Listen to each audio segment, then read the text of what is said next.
Also, we know what the Himalayas were before they were mountains. They were the bottom of an ocean, which is how you can get sea salt deposited in mountains, because an entire ocean dried up and became salt deposits. This is not complicated. It's not mysterious. It's actually quite beautiful and amazing. And we need to quit shortchanging ourselves and our ancestors, because we are a pretty magnificent fucking species that does pretty magnificent fucking things when given the opportunity. If you have enough of us and enough time, we do amazing things. We don't have to attribute it to aliens and giants.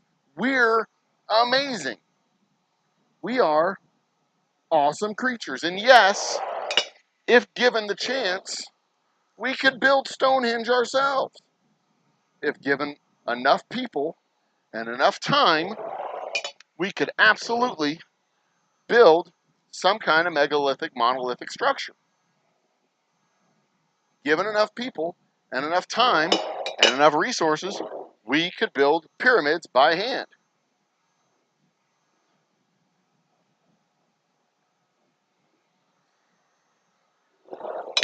Given enough time, we could carve the Sphinx out of granite or whatever the hell it's carved out of. We are amazing creatures. If given enough time, we could walk from Africa to South America. I mean, Jesus, our ancestors did it over the course of 25,000 years. Probably longer. You don't think we could walk somewhere in 25,000 years? Jesus. I went 25 miles in 5 hours. I could walk somewhere in 25,000 years if given the chance. We put men on the moon, for crying out loud, with human technology. That wasn't alien technology. That was our shit, man. We are awesome as a species. We are awesome. I mean, we sat here on Earth and figured out how gravity works. We sat here on Earth and figured out how big the Earth was, that it was round, how big around it was, and how far away it was from the moon. We sat here on Earth and figured out how big the moon was. And we were pretty accurate with that. We were not accurate with the size of the sun and the distance of the sun, because it was way bigger than our imagination allowed it to be. We thought about and discovered genetics and how genetics works before we even knew what DNA was.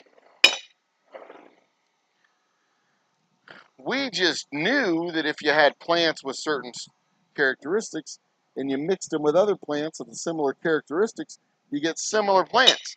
And if you had plants with different characteristics and you mix the plants with different characteristics, you would get plants with some of one plant's characteristics and plants with some of the other plant's characteristics. And you'd get them at a fairly regular intervals, about half and half, and then about a quarter and a quarter. And some of them you'd get with a mixture of both, and you'd get that about half the time. We just sat there and thought about that and figured it out. The human machine is just basically a bundle of nerves that are just making up a bunch of stories based on interpretations of your eye sockets and sounds that your ears hear. We are a skeleton being driven by a brain and led around by a couple of eyeballs. We are amazing, amazing creatures. And it, quite frankly, pisses me off when people are like, oh, giants and aliens and dur. Like, fuck no, man. We did that. Our people did that. Human people. Our people. We are the descendants of people who did amazing things. Why can't we take credit for that? We should just eagerly take credit for that shit. We should be jumping all over the opportunity to take credit for that stuff. Why would we not? That drives me absolutely crazy. We keep selling ourselves short. Like, we could never possibly. What do you mean we couldn't possibly? We did. And we can do it again because we're awesome. We didn't stop being awesome. I think we're even more awesome now than we've ever been in the past. We may be a little scared sometimes to do something awesome. But I mean, Jesus. Fear is normal. You can't be brave unless you're afraid. You can't boldly go if there's not some initial hesitation about what might happen if you do. You know? We've got to, like, claim our heritage of awesome. We're fucking awesome. You're awesome. Go be awesome.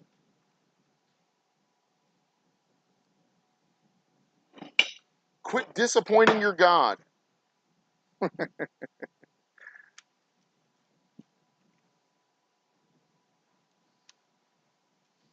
He made an awesome creature, and his awesome creature is giving credit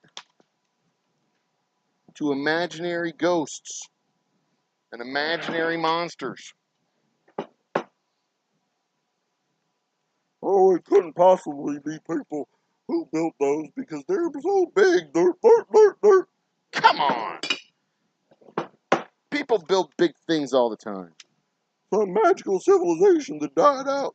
No. The magical civilization never existed. We're just awesome.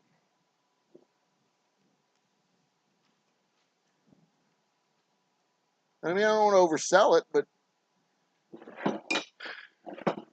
you know, when our great grandfather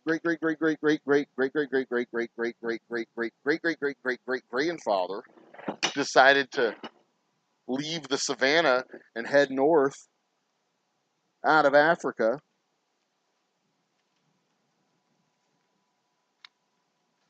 it probably wasn't a big earth-shattering decision.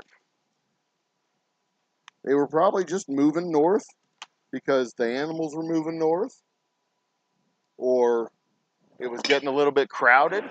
So he's like, let's go that way. See if we can find some open space to hunt and pitch a couple of huts. Maybe there'd be fewer tigers or lions or something. Maybe he was just pissed off at his neighbor. And he was like, I can't put up with that bitch anymore. Let's go. And he got his wife or two, his brother maybe, best friend, maybe his brother, not his brother, brother from another mother, you know? Him and his brothers, his wife, the 4 or 5 wives that they had in the tribe. I don't know how they did stuff back then.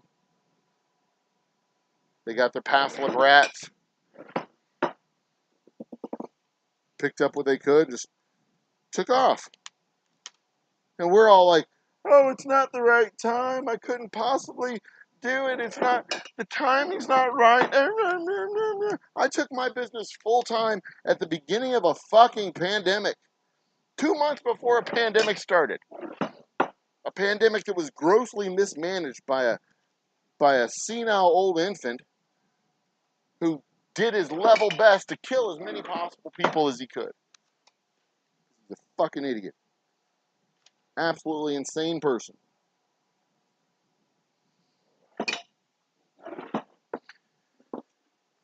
I was like, no, you know what I'm going to do? I'm going to put all of my effort into the business and see if we can make this thing work. Give me 5 years, honey. Let's see if we can make this thing work. And then 3 months later, we lost a year. Then the next year was lost again because of supply problems. The next year was lost again because of transition problems.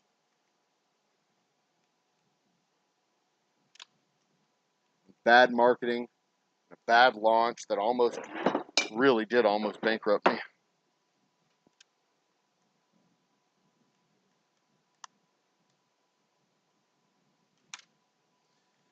There's no such thing as good timing. When old Grok left the savannah, he didn't have time on his side. He was just like, that bitch is crazy, I'm leaving.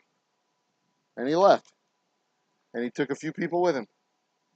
And they went and hunted, made some babies along the way. Next thing you know,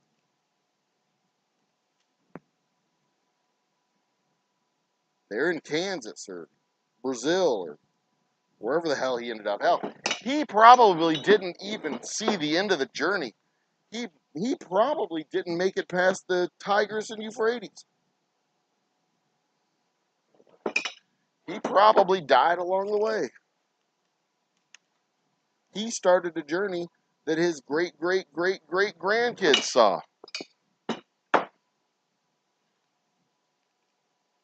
And we're worried about taking a risk. We worry. We look back at the awesome things that we did in the past, and we're like, nope, that had to have been angels. That had to have been giants. That had to have been aliens. That had to have been some dirt. No, man. That was just people. That was just normal people like you and me. People going to the Coliseum to watch the games were just normal people. Just like you and me. Putting graffiti on the walls. Alexander was here. Putting, little hearts with JS plus MP. Young lovers visiting the Coliseum. Just normal folks like you and me doing awesome things. That gives me more inspiration to do stuff, to get up and do normal things than anything else. Because there are normal things 100 years from now will be interpreted as amazing things. When Rockefeller was building Standard Oil, I think it was Rockefeller,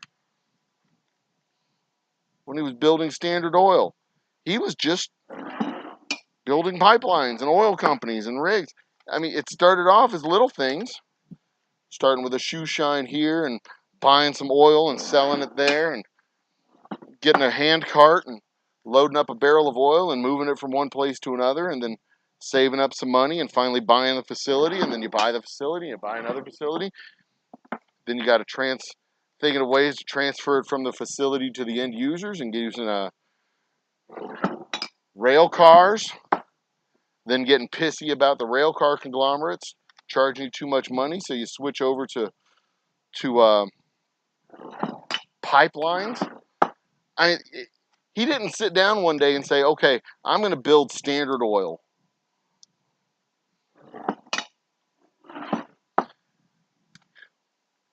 Well, I guess he probably did sit down one day and say, okay, we're going to call this thing Standard Oil. But by then he had already built it. He just sat down one day and he said, I'm going to buy some, I think there could be some money made in selling some whale oil or to some heating oil, kerosene, to some businesses. So he bought a hand cart and he bought a barrel of oil and he started to do the thing. Then he bought 2 hand carts and paid somebody to move that hand cart to another couple of extra clients. Then he bought a couple of more hand carts. Then he said, you know what, I'm going to buy the facility. It's going to be cheaper that way. Then I don't have to pay somebody to make it. I can make it myself.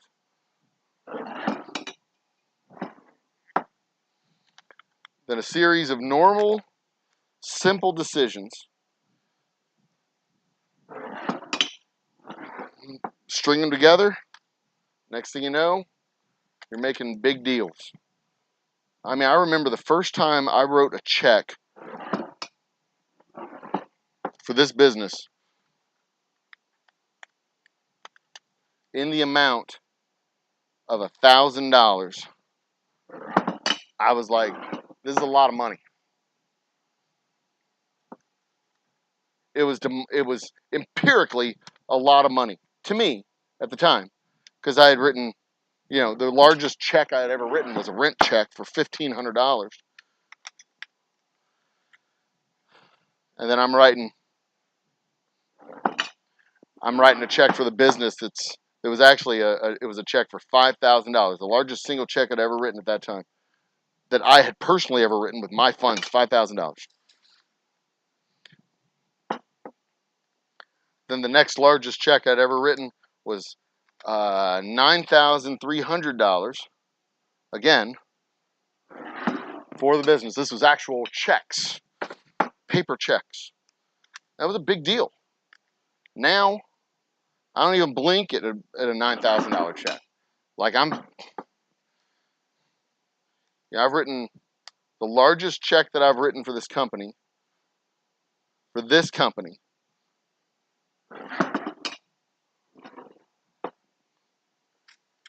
the largest check I've written for this company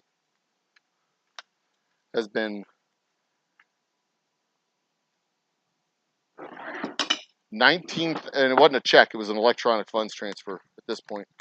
$19,000, and that was for our steam generator. $19,000.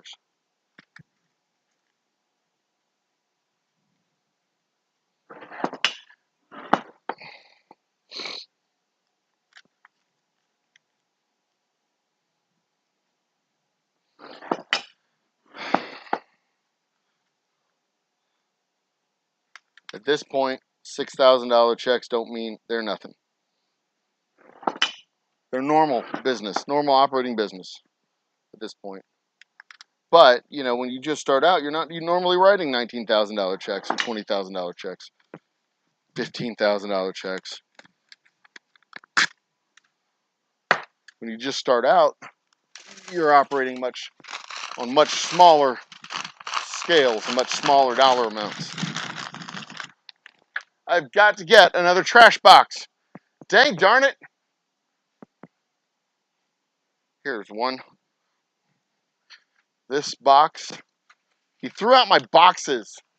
Man. I mean, I appreciate going through and cleaning stuff up, but I use these boxes for garbage. I need my trash boxes. You could just throw the trash out without throwing out the box. Damn it.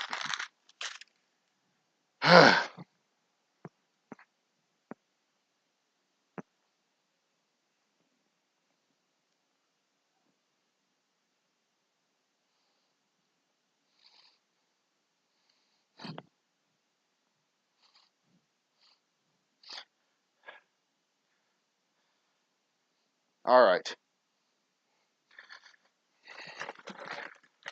Get my stuff. Get my trash box put together. Now, but that's the thing that inspires me more than anything else. It's just normal people making a series of normal decisions that by themselves, it's not that big of a deal. No one decision is necessarily the decision that changes everything. You can't always look back and go, okay, that was the one. That was the time. That was the thing that made the difference right there. That one decision. Sometimes you can. Sometimes you get lucky and you can look back and go, okay, this is when everything changed. I actually have a moment in the evolution of the distillery where I can look back and say this is where everything changed. Because it was a change in corporate philosophy early on in the development of the company when I came to the realization that my job was not to make whiskey, my job was to sell whiskey. And if I did not sell it, then we would not have a business.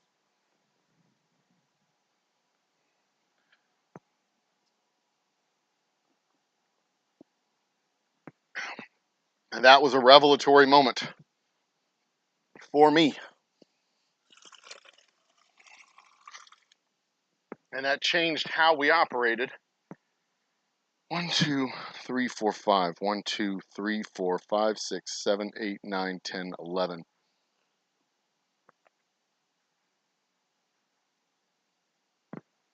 It's 55.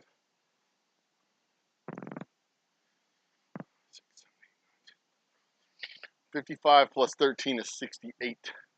I have 5 more cases of bottles remaining. No, that was a revelatory moment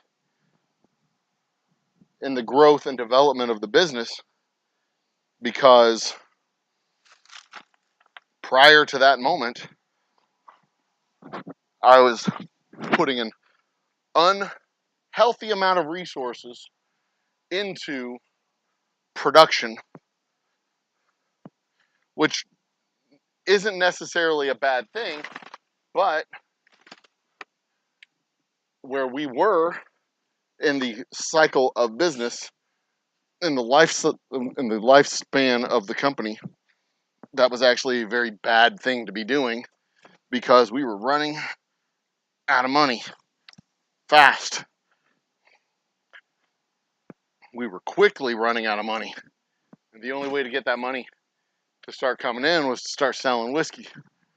And then we were looking at the prospect of not having, we were really about to be jammed up because I was looking at the prospect of not having enough product, not having enough money, not having enough anything to keep going. You know, like once I had sold all my inventory, it was the time frame that it would take me to replace the inventory that I had was going to be problematic because I could get all of my inventory onto shelves, and then it was going to take me 9 months to replace it because we had to age everything. And I was looking at the cost to do all that, adding it all up, and we were going to run out of money. So I had to come up with a solution. And that was the end. That was the end of the line for our Roughneck Reserve.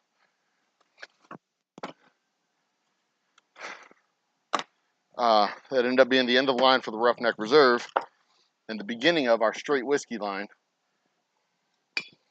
and a partnership with a third-party production group that took my recipe and was able to replicate it.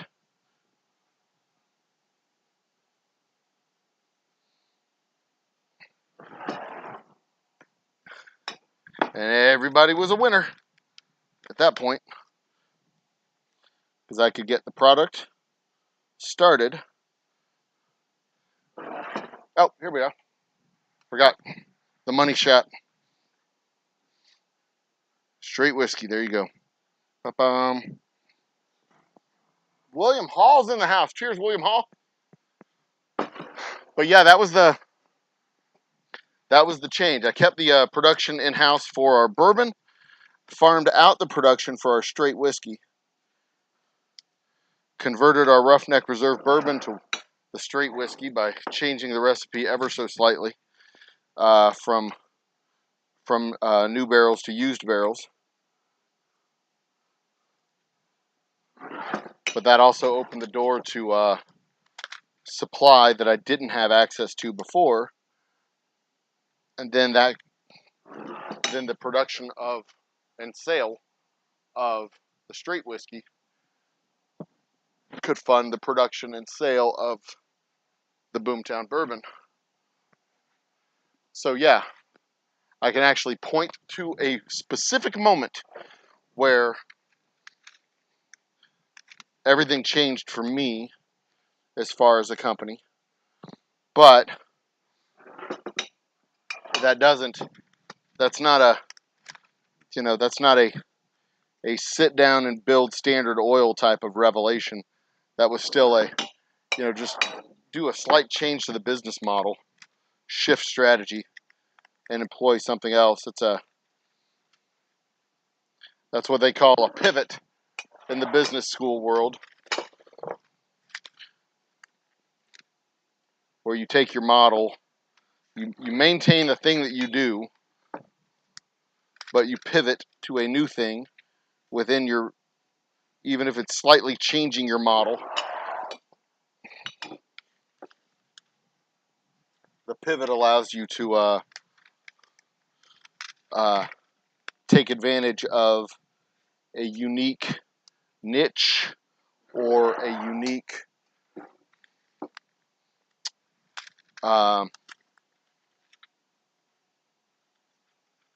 advantage that you've got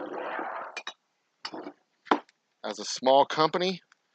And my unique advantage was that my straight whiskey tasted really good at the price point that I had it at, which at the time, well, it still is $25 retail. It retails at Specs at $25.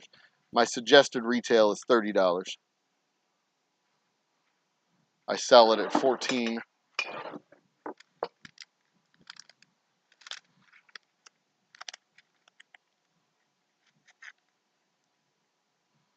I sell it to my distributor at $14. They retail it at between $28 and $30. But at $30, it's fucking theft. Absolute robbery at $30. These guys are getting a $35 or $40 whiskey, because it is every bit delightful.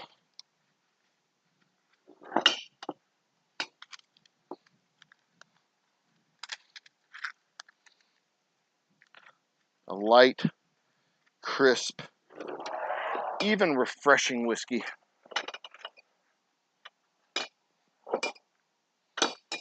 Perfect for the Houston summers. I tell you what.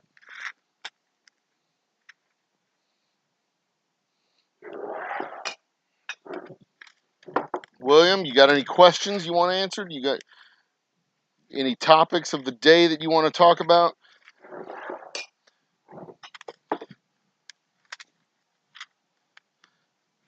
Because I'm just rambling right now.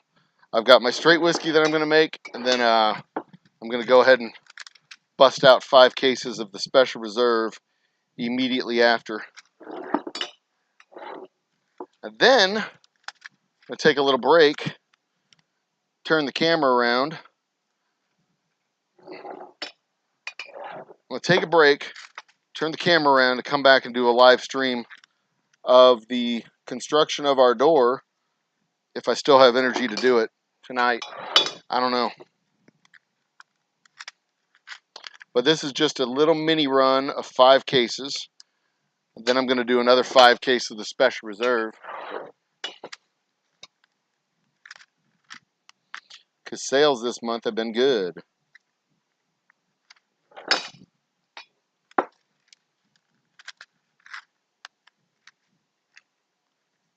Real good. Good. So good.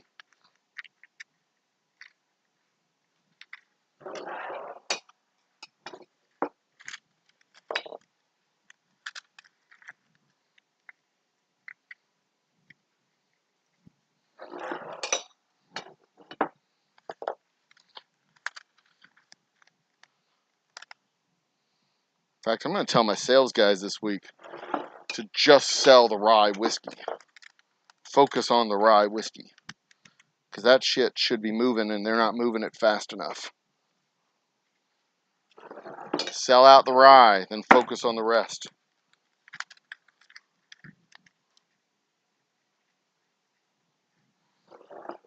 If they've got 2 labels, they need to sell the rye.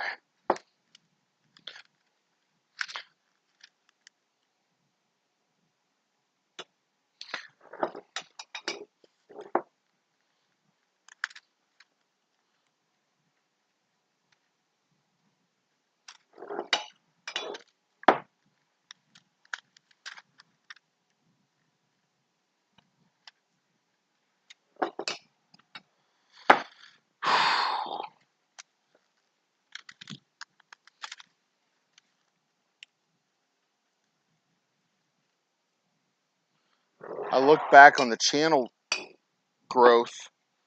I look at the metrics on the channel frequently because I'm always curious to see how things are going. And I think back a year or so ago when I was doing my quest for 100,000 views. I was locked in. I'm like, we're going to do 100,000 views. And I started doing live videos and some recorded stuff and a handful of shorts, and then the shorts took off. And I got like 100,000 views by August. And then we got monetized shortly after that, middle of August last year. Or maybe this was 2022 when I was doing the 100,000 views, and then we got monetized in 2023. But I'm looking at the metrics, and I'm like getting 100,000 views a month now through the shorts. And now we're topping 500 watch hours a month. When the next quest was the quest for 400 or for 4,000 hours of watch time, and now we're getting close to 6,000 on pace for close to 6,000 this year. I'm stunned at the growth of the channel using the shorts as a growth mechanism. My hat is dripping. Using the shorts as a growth mechanism has been just phenomenal.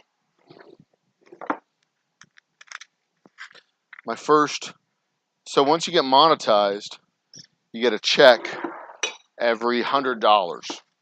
And you know, I'm not on the creator path, you know, where you make a video and it gets 10,000 views.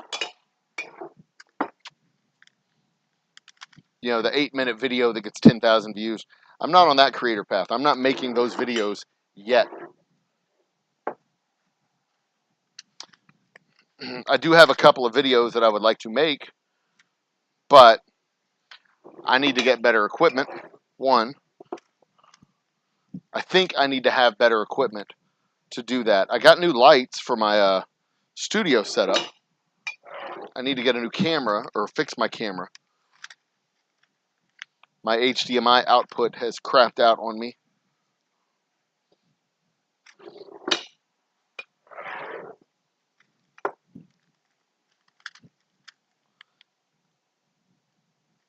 I believe the The HDMI output port is loose.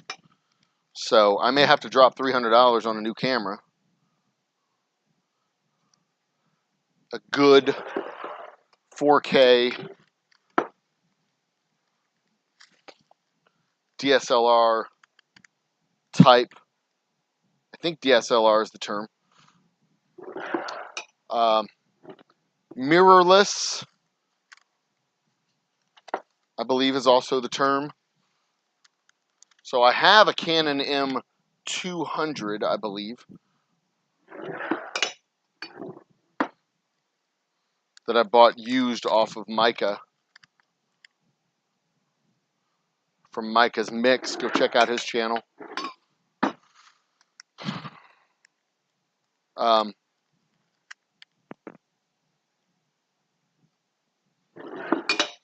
But that HDMI port's not working.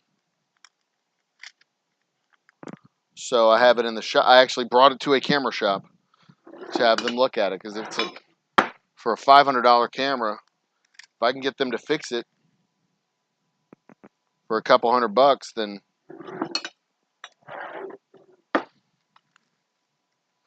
that'll save me spending $300 or $400 to buy a new camera.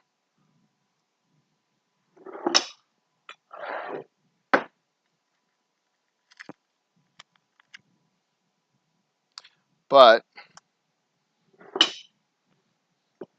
I would like to get a new camera, or at least that camera fixed, so I can get back to making high quality content, high quality video content, even if it is shitty content.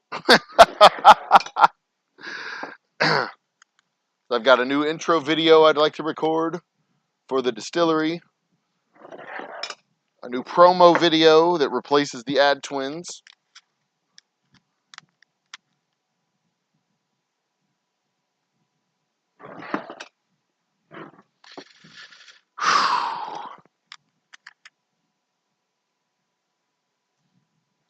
Another promo video. Got a bunch of promo videos that I want to do.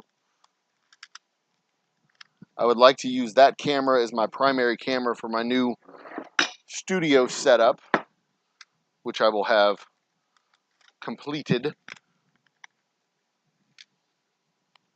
I'd like to use that camera as my principal camera for the podcast that we record with Jody Summers. When I record the live version and he produces the recorded version. Although I am not sure that that's ever actually going to happen. I am unconvinced. All right, that's it. There you go. I would like to think that it'll happen. He's a comedian, but everybody has a podcast, so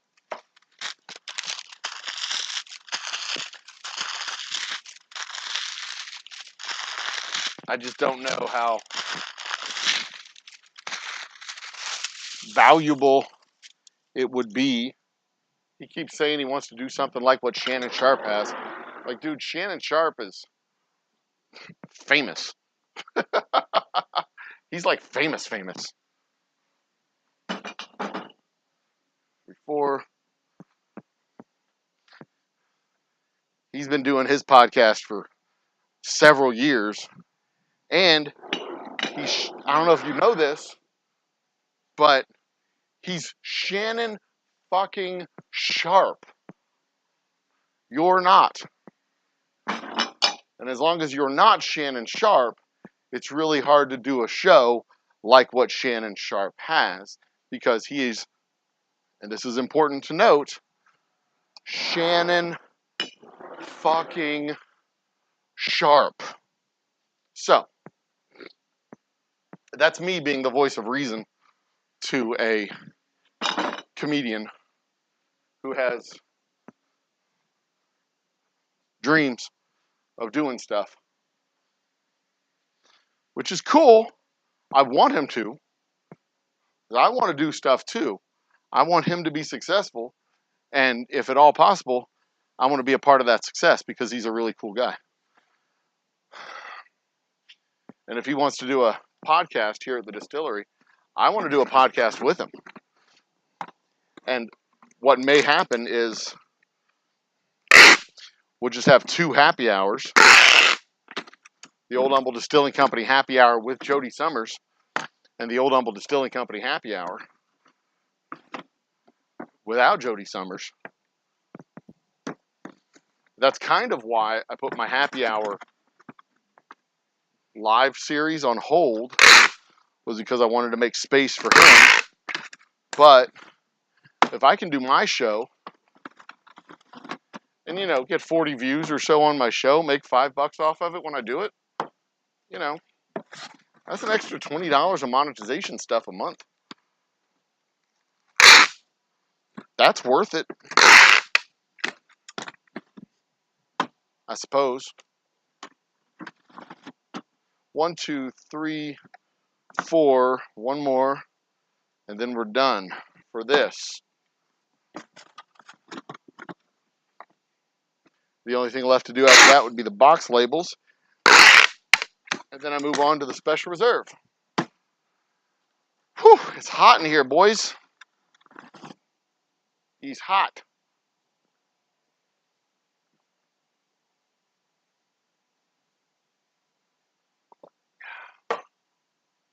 He's hot. I closed the door because it was raining earlier, but it has since cooled off outside. I think I'm going to go ahead and open the door back here behind the camera. Y'all aren't going to see it, but you'll hear it.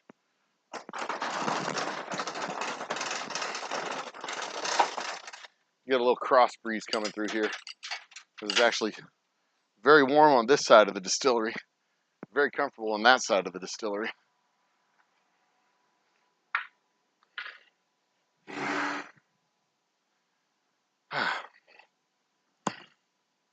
All right, let's go.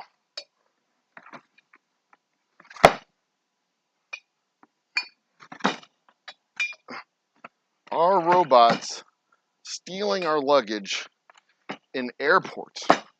In airports? Why airports?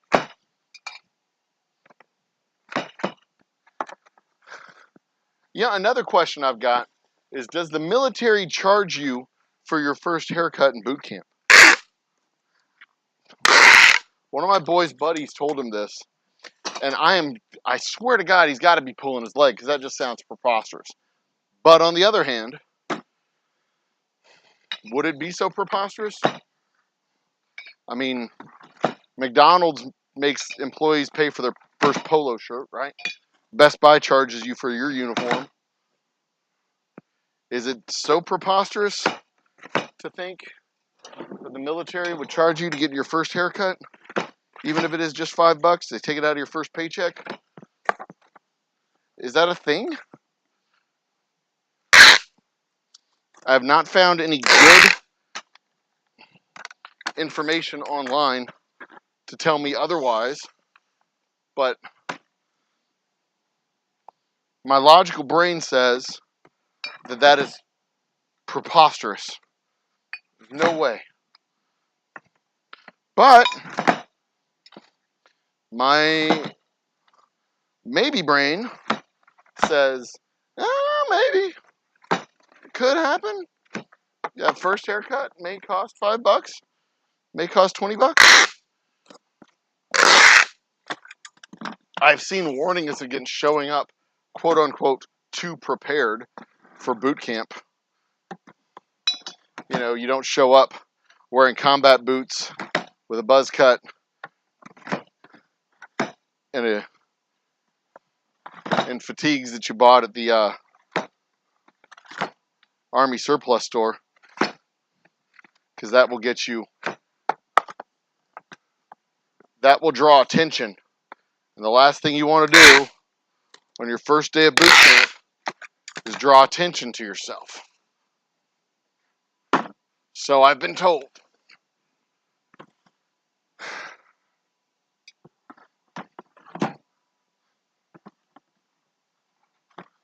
But again, having never done it before,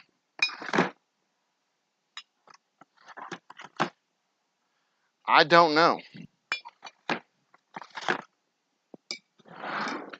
But I do believe that there's no way of avoiding the haircut. You will show up, and even if you've got it cut off, they will shave your head again. Whether you like it or not, that's what I've also read. Like, there's no getting out of it.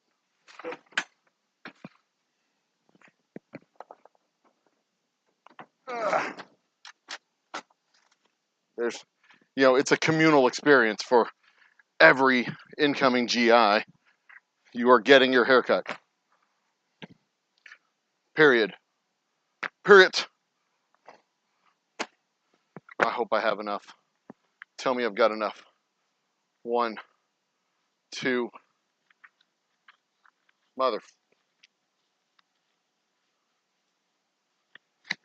I've got 2. Motherfuckers. Well, I guess I'm going to the store. Double Oak Rye, Boomtown Bourbon, Double Oak Straight Rye,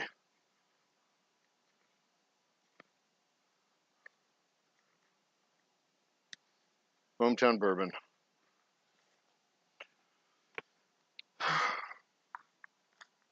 Blanks, Special Reserve, blanks.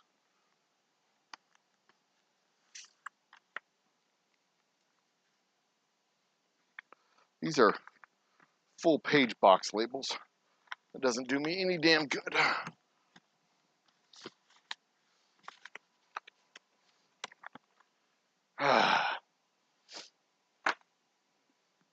Oh, gotta get more labels printed. I thought I had enough, but I don't. I've got enough for 2 boxes. Special Reserve. It's right here. 3, 4, 5, 8, 9. I have 10 labels. 10 enough for 10 boxes of Special Reserve, but only enough for 2 boxes of our straight whiskey.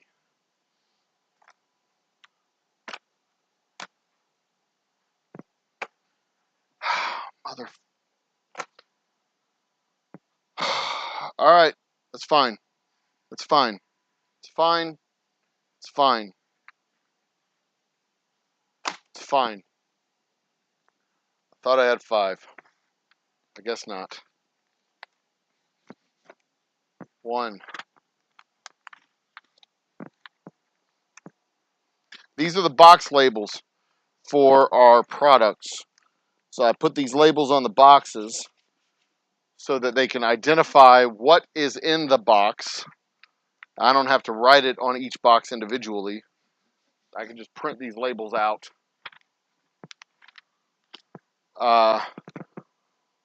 Typically by the dozen. Actually, I usually print out 25 or so at a time. But I did not print out. Oh, fuck me. Fuck me. Fuck me.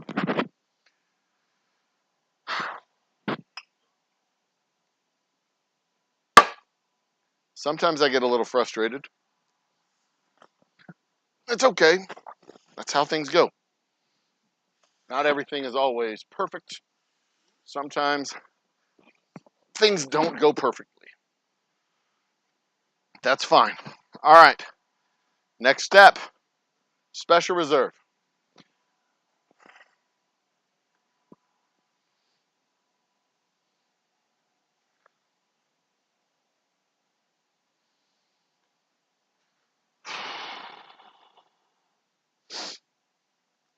Then after I'm done with this, these boxes will be fully complete. I'll have to go to Office Depot, print out a bunch of box labels, and then I can tell my distributor that he can come and pick it all up.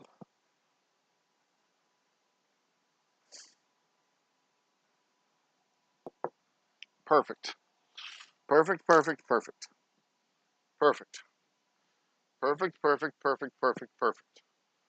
How's it going? Perfectly.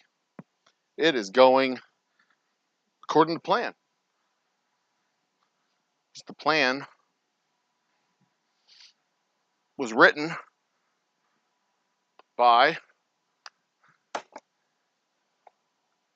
an idiot. Okay. Time for the special reserve. I have 5 cases of special reserve.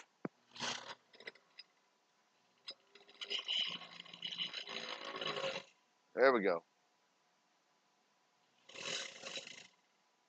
Get that bubble out, boys.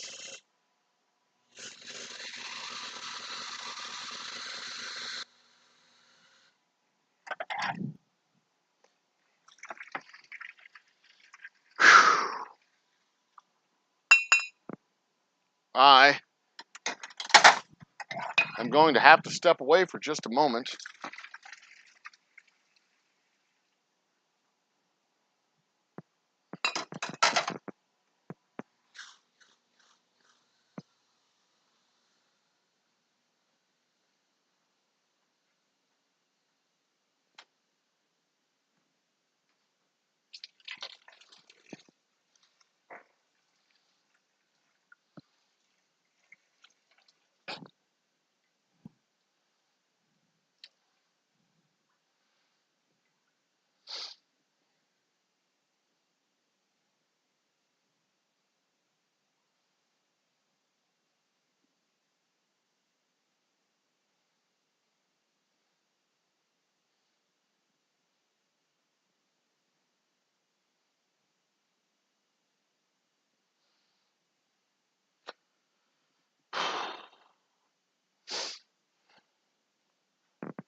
All right. And that, my friends, is some nice looking special reserve. Look at that depth of color. Oh, beautiful. So dark and glorious. So dark and glorious.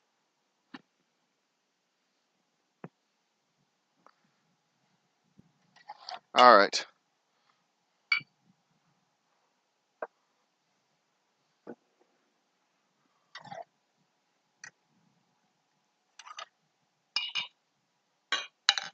Perfect.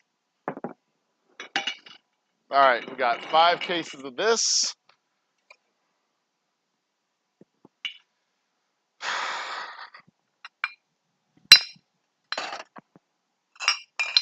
$60 divided by 9, nope, 8, nope, 7, nope, 6. So we'll go 10 deep.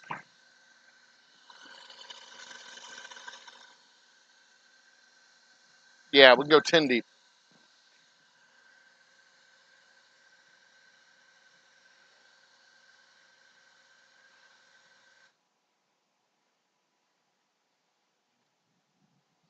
The last batch I had 72, so I could go 9 deep. 1, 2, 3, 4.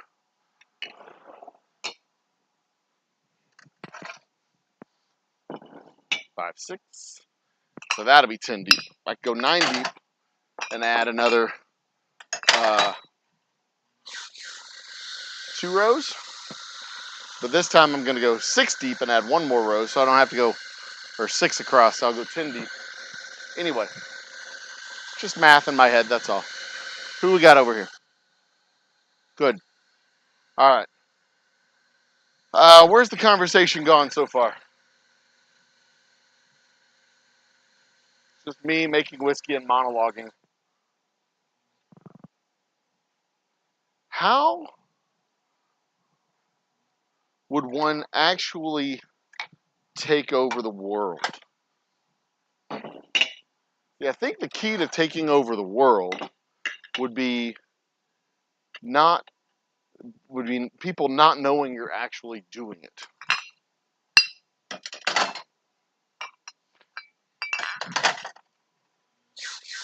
So how would you take over the world? You can't go military conquest. That's not going to work.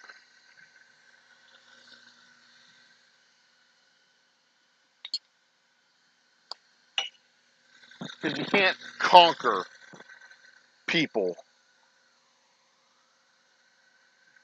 You know, you can't pacify them and conquer them. That doesn't work. So how do you take over the world? Like, what would the point of taking over the world be? For one, if you were going to do it, why would you do it? Tax money, I guess. So what you would do, I suppose, is be the master of the common currency. That would be how you would take over the world, I suppose, right?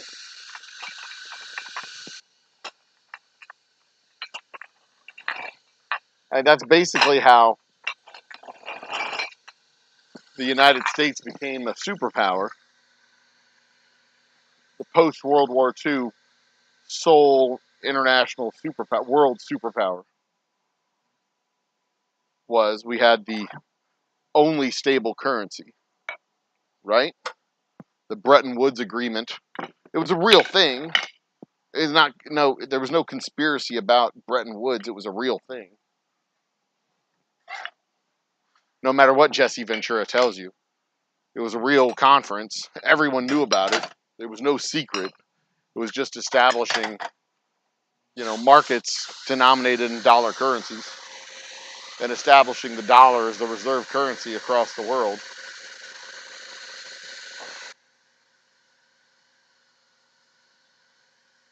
But if you have the reserve currency across the world, then you don't have to actually possess territory.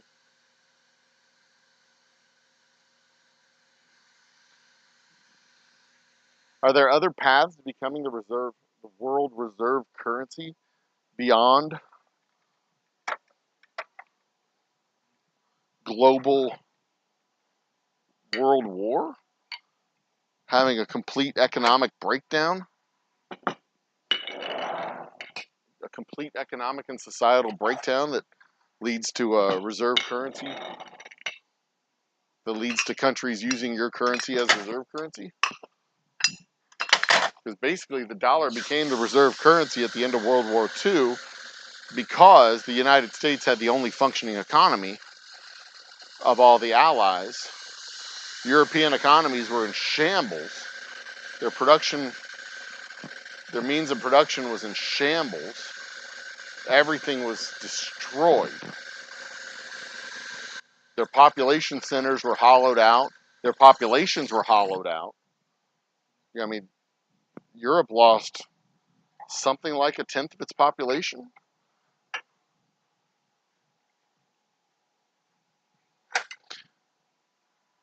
Russia lost close to I think a third of its population.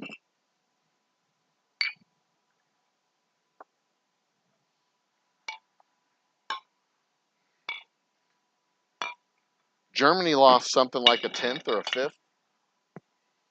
I mean, we're talking statistically significant numbers of populations being lost throughout Europe. It was bad. It was very bad for them.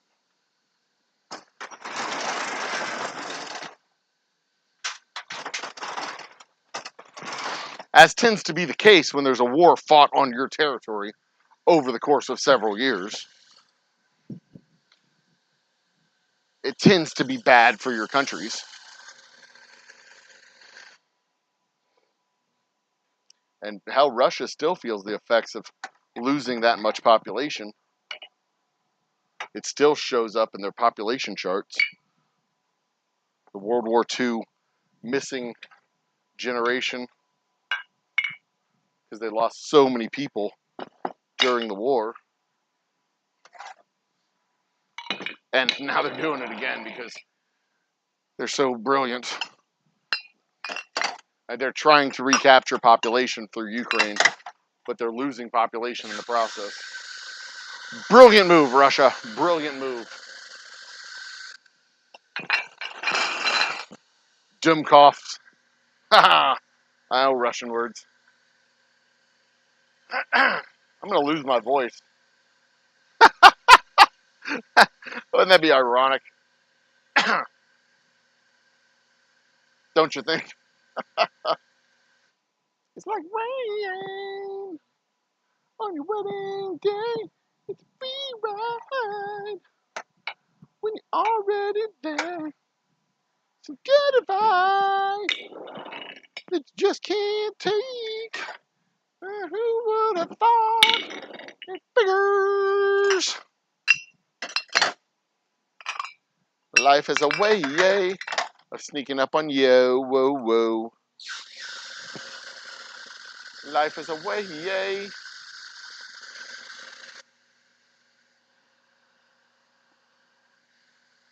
I'm getting bored.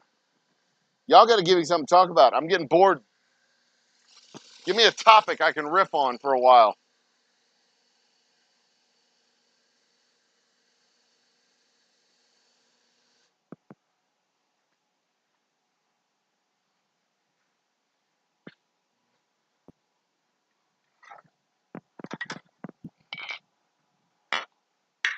Because I'm running out of stuff to entertain myself with. If I can't entertain myself, then I'm going to just shut it down and go for a walk and come back and finish work. Y'all got to work with me here. Come on, people. Work with me. Give me something to talk about.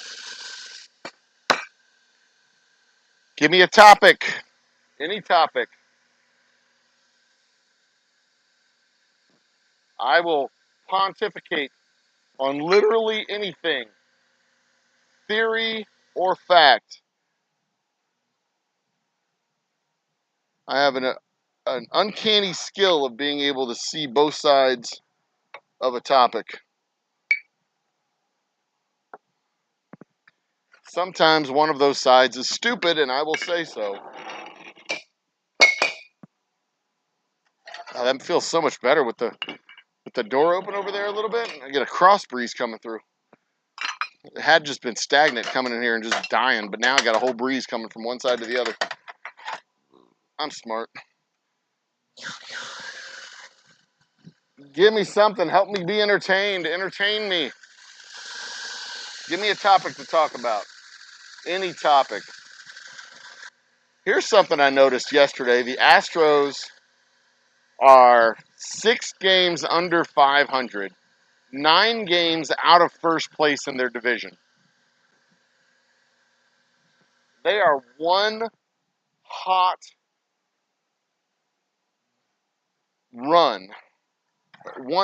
2-week run away from contending for the wild card and possibly leading the division, the American League American League West.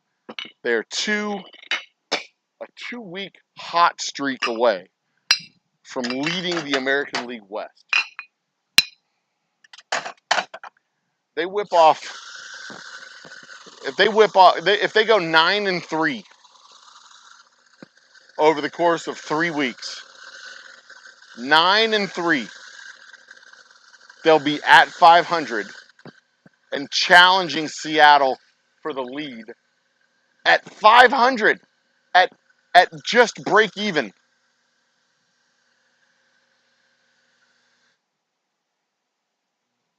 And Seattle's not some earth-shattering great baseball team right now. The Astros are certainly not an earth-shattering great team right now. But they are tied with the Rangers for second place in the AL West. They are tied with the World Series champion Rangers for second place in the AL West. I mean, come on. They are tied for second place, and they are just one hot month. The month of July. They go on a tear in the month of July, and they go 16-4. They're in first place in the AL West. 16-4. A stretch of 20 games where they win 16-4. Hell, they go 16-6. They'll be challenging Seattle. The problem is last time they played Seattle, they played like some shitty Mexican league club, if I'm not mistaken. But, you know, if they face Seattle and they take 2 out of 3 against Seattle, it's a whole new ball game because instead of being 9 games back, now we're only 6 games or 7 games back.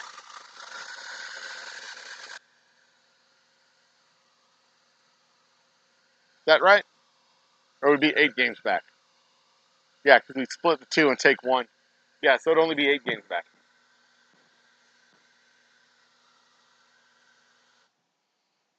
So we need to do better than 2 out of 3 to make a big difference. We need to do more like 3 out of 4.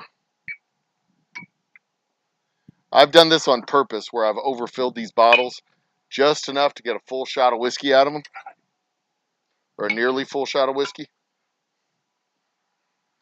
because quality control. Gotta see what I'm pouring. Cheers.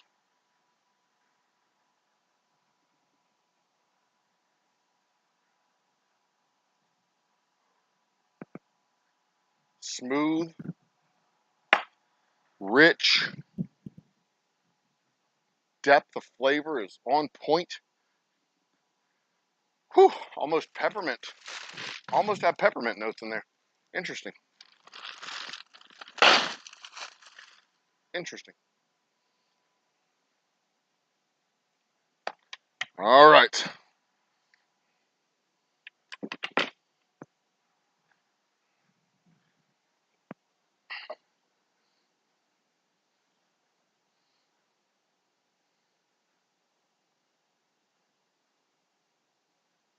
Come on.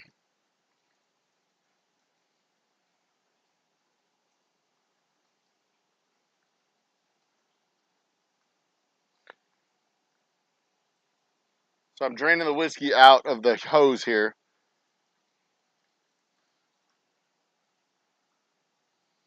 Oh, that is good whiskey. God damn, that's good whiskey.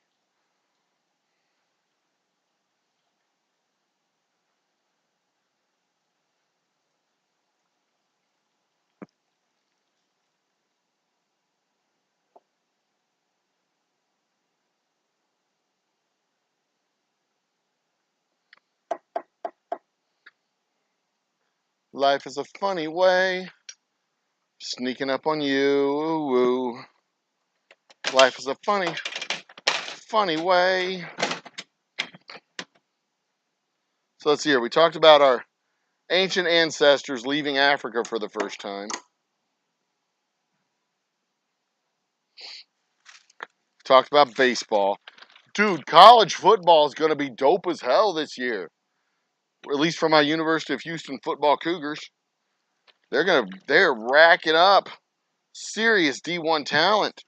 They're getting some 4 stars, 5 stars. They've gotten three of the top 15 recruits in the University of Houston football history have been picked up this year. 3 of the top 15 recruits in the history of the program.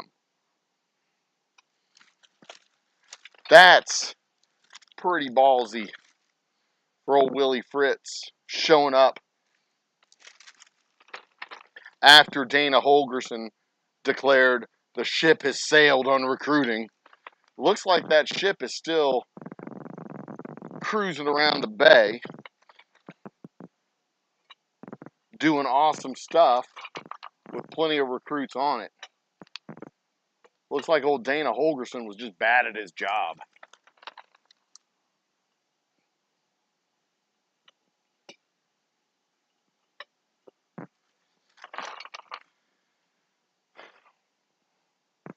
One of the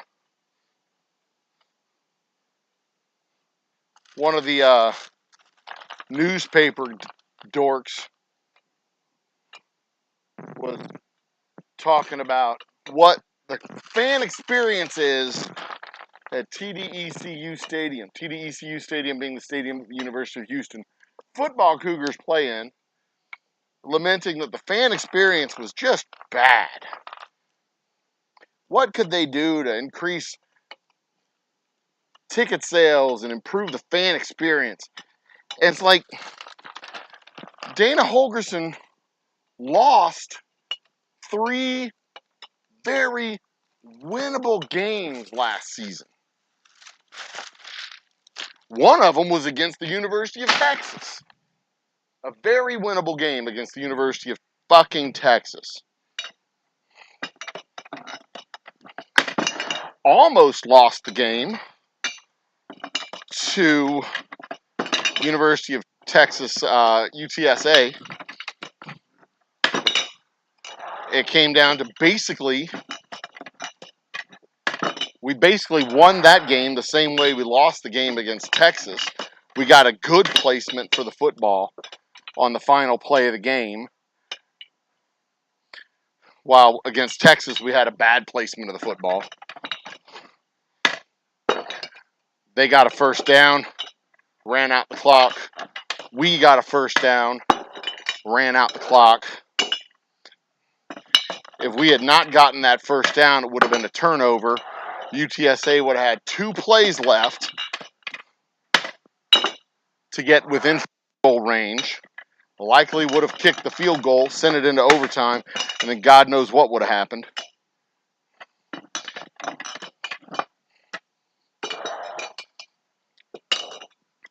But that was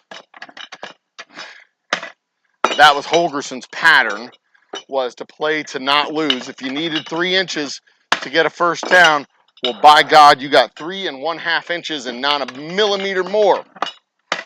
If you went 3 3/4, well, that was just bad. They didn't want that to happen. You needed 3 inches, you got 3 inches. You just did the basic bare minimum to get that first down. That was his clear philosophy for 2 seasons.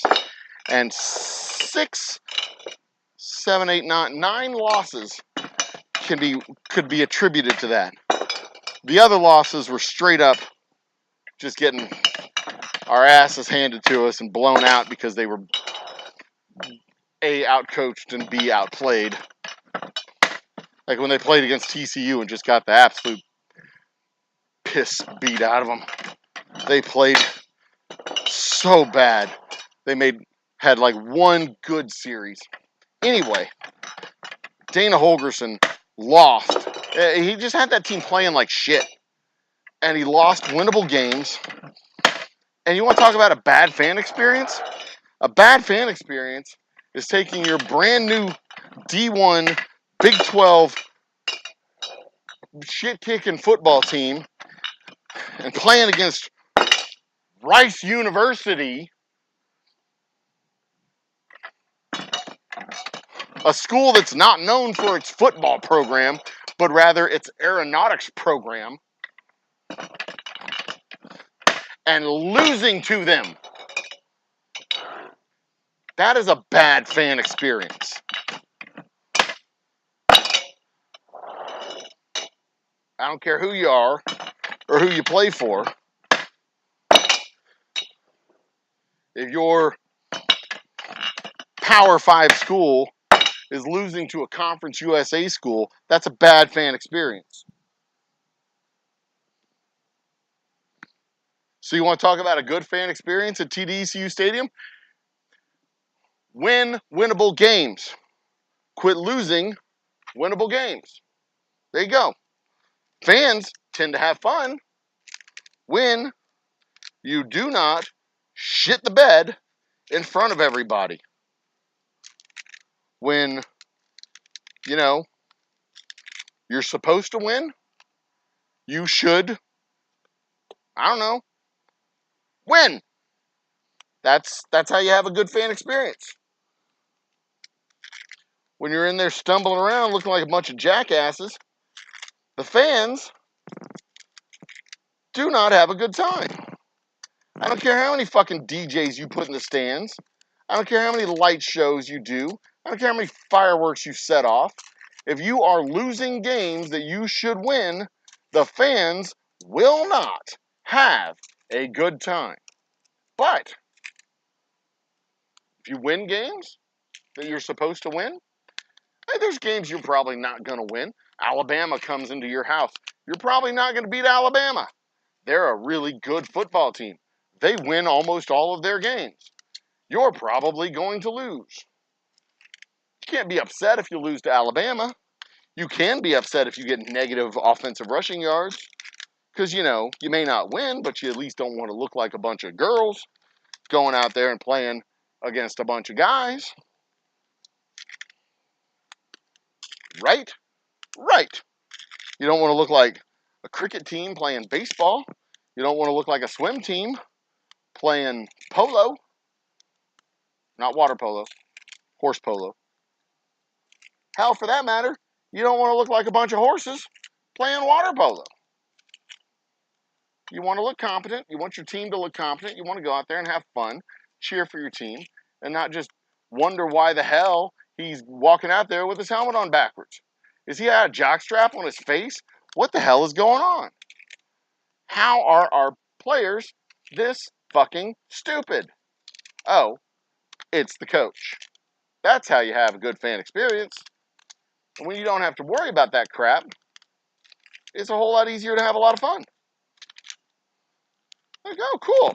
The DJ's playing some cool stuff. Let's play. Woo! Let's jam with the DJ. What? But when you're down 45-3, I don't really think it matters what the DJ plays. When you're losing 45-3, I don't think you even give a shit if there is a DJ. It doesn't matter how good the hot dogs taste when you're down 45-3. And when you're down 45-3 because you turned the ball over 4 times and gave them 4 touchdowns, so it shouldn't even be that high because they scored 28 points because you turned the ball over 4 times, when it could have been, you know, I don't know, 31, or maybe you don't score on all 4 of those possessions, maybe you only score on 2 of them, so it's 17 to whatever 45 minus 28 is. What would that be? 45 minus 28? Oh, look at that. It'd be 17. It'd be 17-17. That's how you have a good fan experience. You don't be incompetent as a football team. You be a good coach. You coach your team well. You give them the tools they need to succeed. And one of those tools is a good coach and, you know, a present coach and being not a jackass. That is all you really need to have a good fan experience. You know, all the other stuff is a bonus. I don't care if they have Chick-fil-A available on the concourse. I don't care if they have the best damn whiskey sour that money can buy. I don't care if they've got strippers in the green room giving out free blowjobs to anybody who asks. I don't care. Well, maybe that might take some of the sting off losing. But if they're down an embarrassing amount because they're playing an embarrassing game, none of that stuff matters. I'm not going to pay money to go to a football game and then pay money to park and then pay money to eat and then pay money to tip some stripper to give me a blowjob, because you still got to tip them even if it's a free blowjob, just to watch a football team play bad football.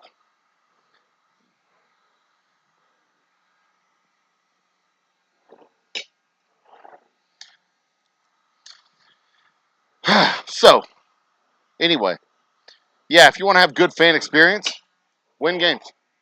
Starts there. And if you think people are coming to your football game because your DJ has a killer playlist, you are prioritizing the wrong thing about your football team. They don't care. Nobody cares what fucking jersey they're wearing. If it's a magical love you blue color, or if it's a blackout jersey, or if it's a shiny ruby helmet, whatever. We don't care if you're losing by 64 points, because none of that stuff matters on the scoreboard. Oh, Taylor Swift's in the crowd. Oh my God, Taylor Swift! You know what? Nobody would have given a shit if Taylor Swift had been in the stands for Tampa Bay, because Tampa Bay sucked. Nobody cared about Tampa Bay. The fucking Chargers, I think it was the Chargers, or the Oakland Raiders. No, the Las Vegas Raiders. Whoever the Raiders are these days. Taylor Swift in the crowd at a Raiders game? Nobody cares. You know why? Because they sucked. You only care if Taylor Swift's in the crowd with the Kansas City Chiefs, because the Kansas City Chiefs were a Super Bowl champion. So, how do you have a good crowd experience, a good fan experience of the game? Win football games. That's it. Starts there. Starts there. You could have little leprechauns sitting under the seats, biting people in the cabs all game long. If they go undefeated, nobody cares. You could have a halftime show where they literally drag people out of the stands and have them fight pit bulls and Rottweilers and dragons and lions and whatever. Nobody would care. They'd be all like, I'll take my chance. I want to watch my beloved Houston football Cougars win against the University of Las Vegas, Nevada. Or Nevada, Las Vegas.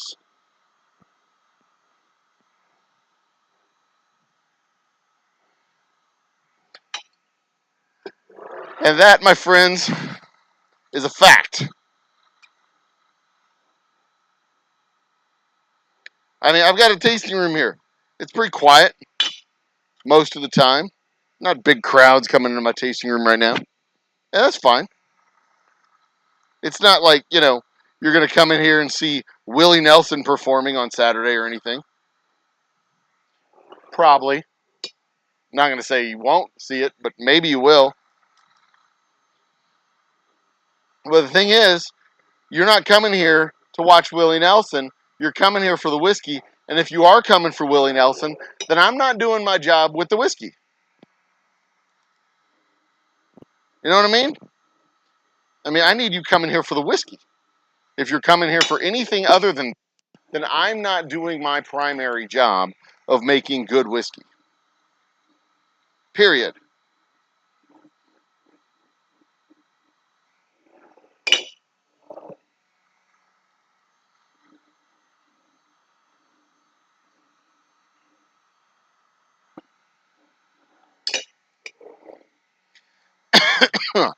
Excuse me.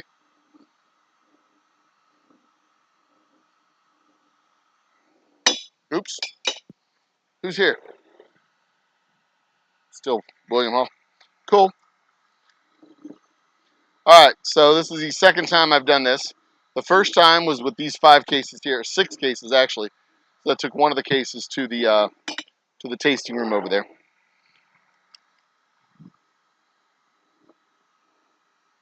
I do need to log the production though.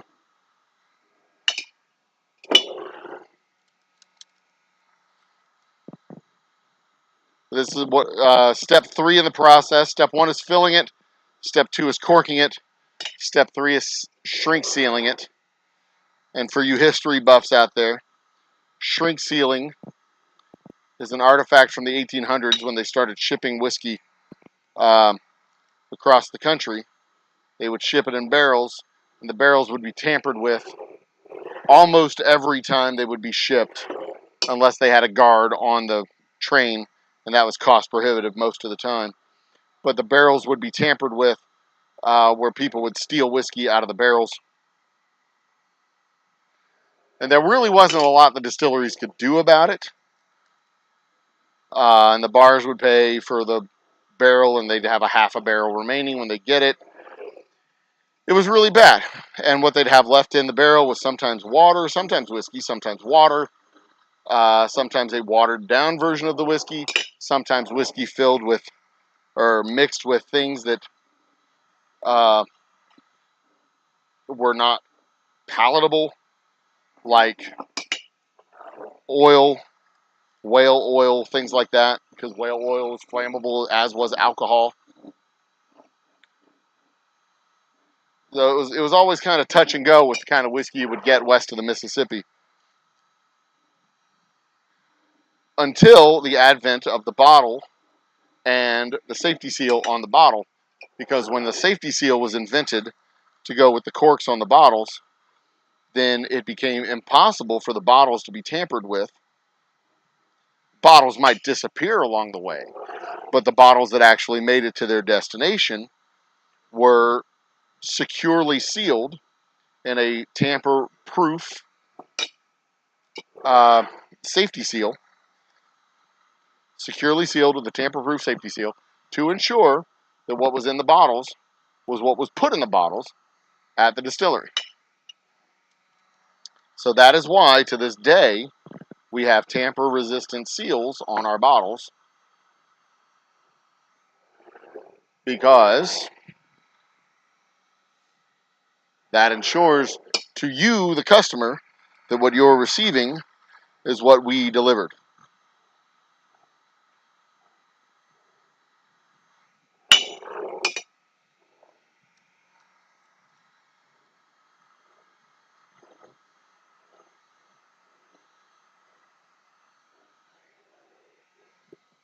So there's your history lesson for the day. And my goal when I do this is to have it feel like a dress sock. Nice and tight, like a silk sock or a dress sock, a silk stocking.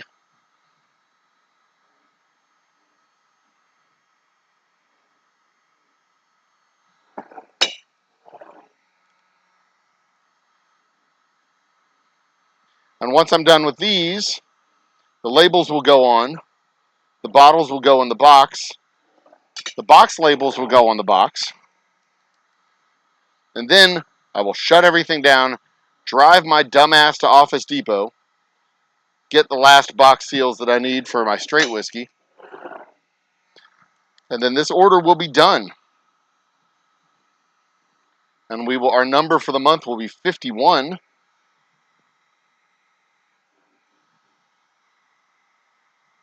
Putting us very close to our ultimate goal of 60 or more.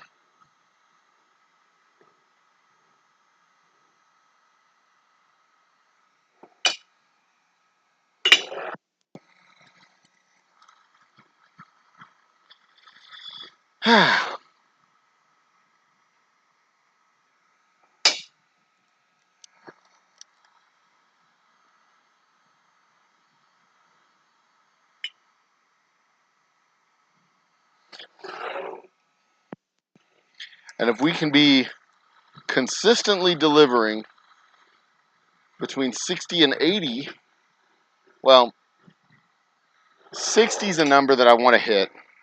That is a barrel of whiskey of each one of our whiskeys.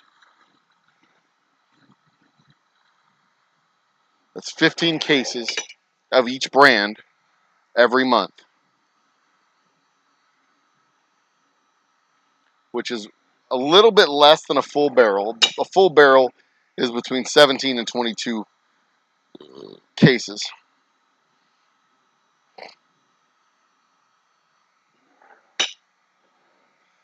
There's going to be a little bit of a lag with the bourbon, so I'm not going to have 15 cases a month on the bourbon until January, probably.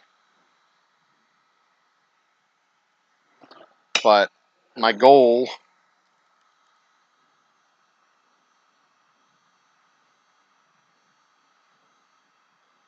is to get that number up on the bourbon and be putting up bourbon barrels every month. The problem with doing bourbon barrels every month is it like costs $1,000 for the barrels.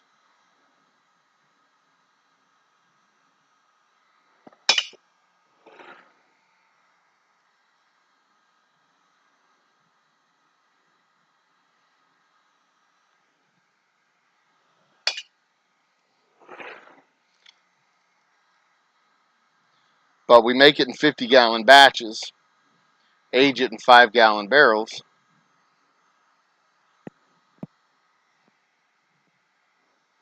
All so that we can maintain the fact that it is a small batch craft bourbon. You know, add to the value all the way up the line. Okay.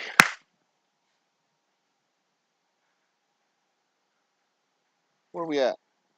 Wow. I'm doing 10 cases in like 3 hours. That's pretty good. I'm making good time. I'm proud of myself. Good job, Mr. Old Humble Guy. All right, special reserve labels coming to us. Chop, chop, chop. Chop, chop, chop. Back to OBS. All right, do back labels first.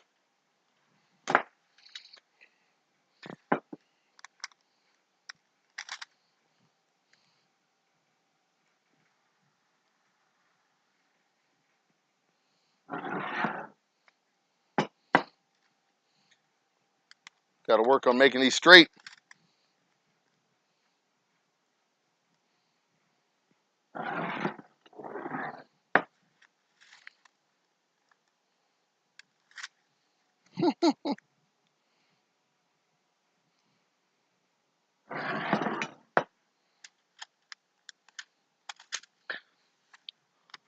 When you're getting directions in series like continue straight for 30 more miles. And I'm always like, Siri, I've been doing it for 48 years. I shouldn't have any problem doing it for another 30 miles. She never responds. I don't think Siri gets my humor. Siri doesn't appreciate me.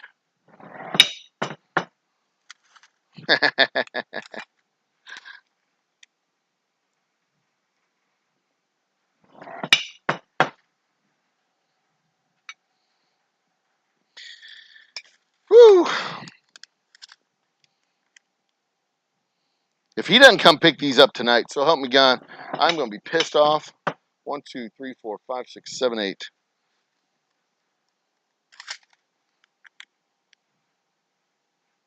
9.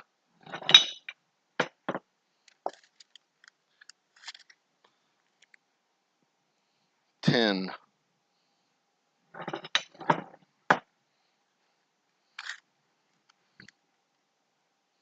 I really like these labels.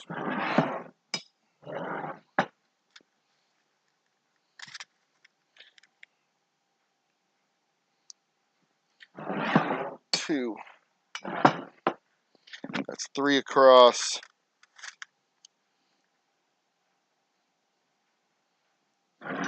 4.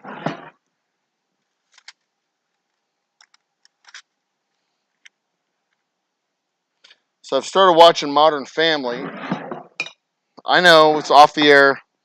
Had 11-year run, and I didn't watch any of it during its 11 years. But here's the thing. Y'all didn't tell me it was a great fucking TV show. How come y'all kept this a secret? We got one extended family, grandfather, 2 kids, grandkids. Grandfather has married a second wife, who is the same age as his kids, it looks. Sofia Vergara. She's the same age as his kids. 3, 4, 5. One more, 6. And has a kid that is the same age as his grandkids. So his grandkids' new uncle.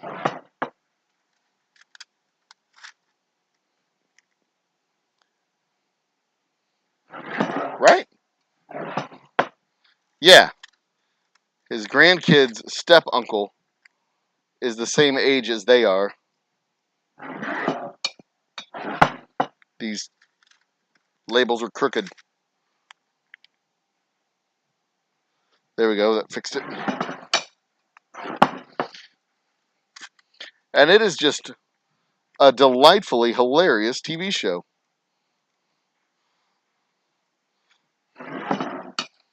His daughter's a stay-at-home mom, married to a realtor. They have 3 kids. His son is gay. And from what I can tell, they're not married. But at the time, I don't think marriage was legal for gay men and women. This was 11 years ago, which would have been 2013. Oberfeld was...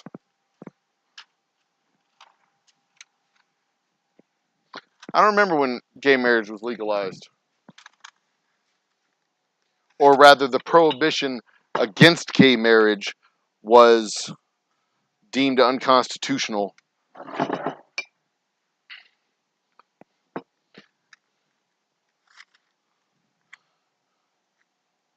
And any statutes that did not equally recognize gay marriage and straight marriage were considered unconstitutional as well.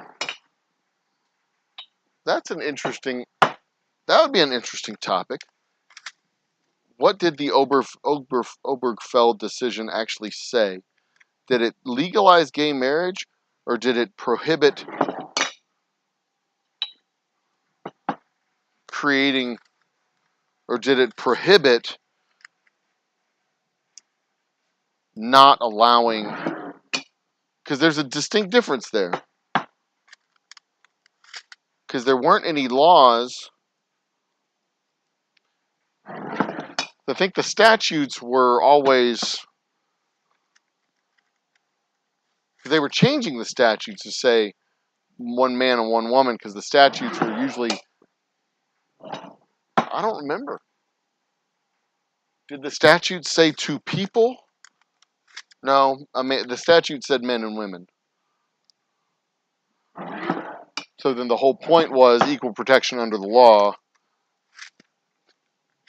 Same-sex couples should be extended the same privileges under the law as straight couples. Because to not do so was a violation of constitutional rights under the principles of equal protection. And it kind of became that way because of HIPAA laws, privacy reasons.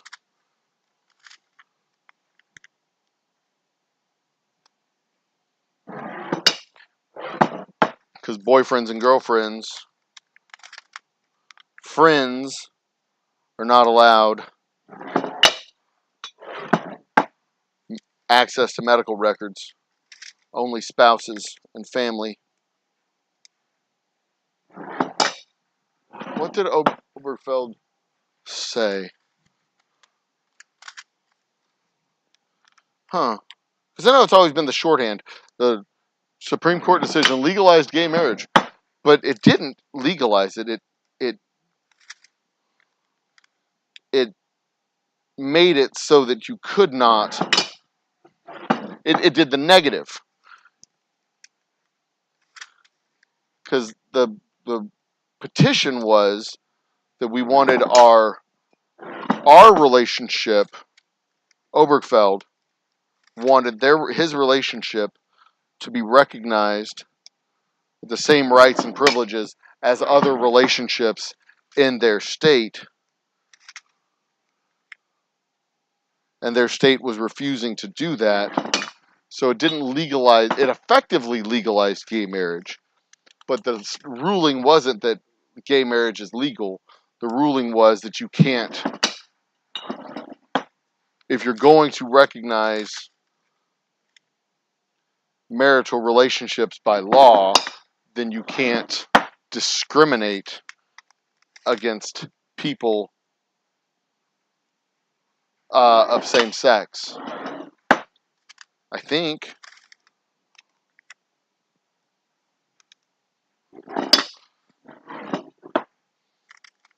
Because that was the question before the court. Was, yeah, I mean, you know, they wanted a marriage license and they wanted their marriage to be recognized just like any other marriage. Or maybe it was the way the statute was written in that particular state.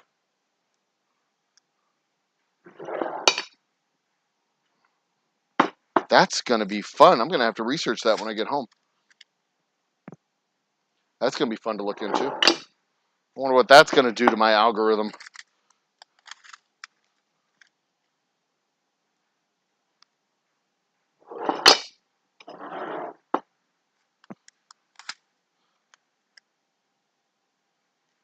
That's actually a fun discussion to have at a bar too. Hey, do you know what the Oberfeld decision actually said? I mean, yeah, we all know the shorthand. Legalize gay marriage. Yeah, that's the shorthand. That's probably not what it actually did. We're going to have to check into that, see what it actually did. Because the effect was, obviously, legalize gay marriage. But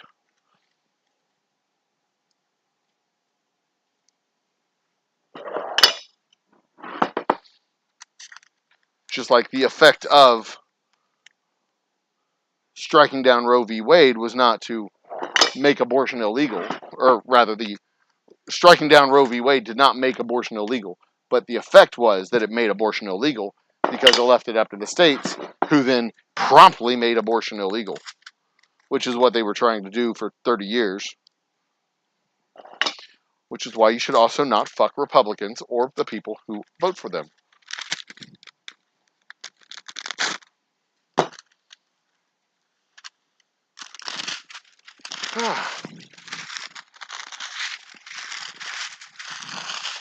All right. Back labels complete. Time to do the front labels. We're almost done with the order. Almost. All right. Back labels complete. In our last batch that we had in stores, there were 2 bottles that escaped the distillery. 2 bottles that escaped the distillery without a back label. You believe that shit? That's what happens when you use volunteers. You get bottles without back labels. Bottles without back labels. Why didn't anybody tell me my sound was going off of charts? Been doing this the whole time. Damn, people. Y'all gotta, like, tell me these things. There's the bottle. Special reserve. All right.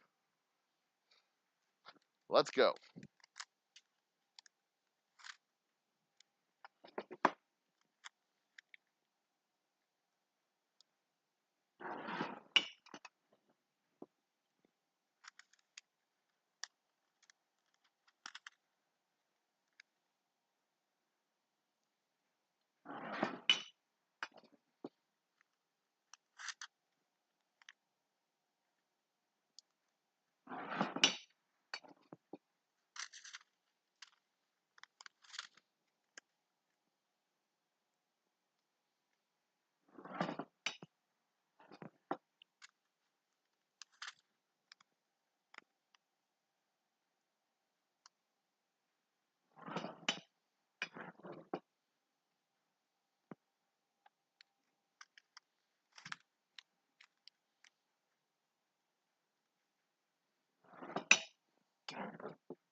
I love these labels. God, they look so clean.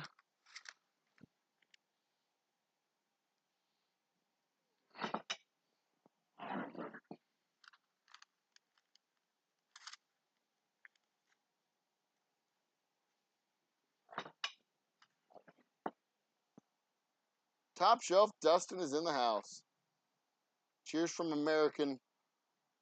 I'm not wearing my glasses. What are you saying? American. Hell on earth. Oh, come now. America is a glorious place. We got our problems. For some reason, it's the only country in the entire world that can't figure out universal health care. or gun control, or how to stop school shootings and mass murders.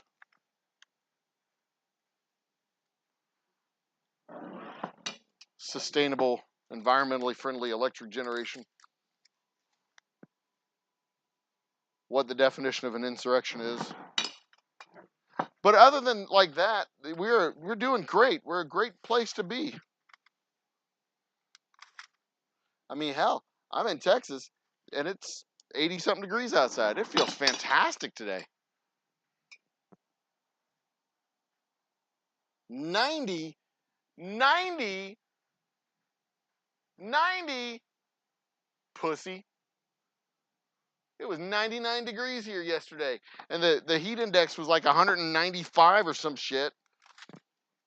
It rains, and our humidity spikes because now all of the water's outside. Shit, yesterday in the morning it was raining and the clouds gave up. Clouds were like, nah, we're hot, man. We're out. We're just gonna dump this here and leave. We dipping, and they dipped.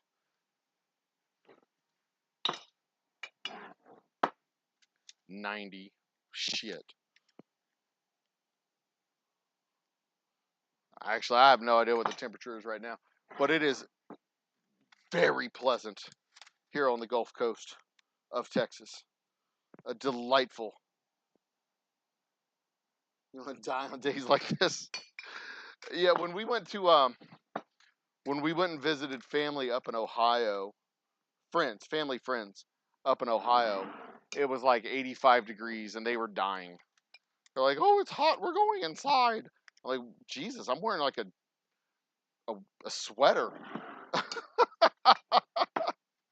It was August, end of July, beginning of August, and it was hot for those poor people. It was comical. I laughed. And we go to South Dakota and we go hiking, and the guys there like, y'all need to be careful about the heat. I'm like, man, this ain't shit. It's a dry heat. This is beautiful. You know what temperature it is back home? Neither do I, because I don't care. Because it's August. It's August, and it's 95 degrees here, and in the shade it's like 80, and y'all don't know what the fuck you're talking about. This is delightful. Standing in the Badlands, you get hot, you just walk over to a sign where it's casting a shadow on the ground and stand in the shadow, and you're just like, ah. Meanwhile, I'm over here sweating bullets in the breeze. There's a reason I don't have a thermometer here in the shop, because it would make me cry. But that's one of the many things that makes our whiskey special. The aging conditions that we put it in. It's not too extreme. We don't leave it out in the sun. It's not too extreme, like some people. Just because you enjoy hell.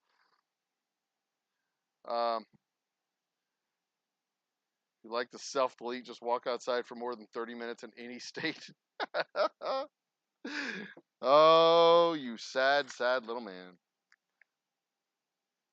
Yeah. Nah, I used to run 6 miles a day in this, or 5 miles a day in this heat. There's nothing.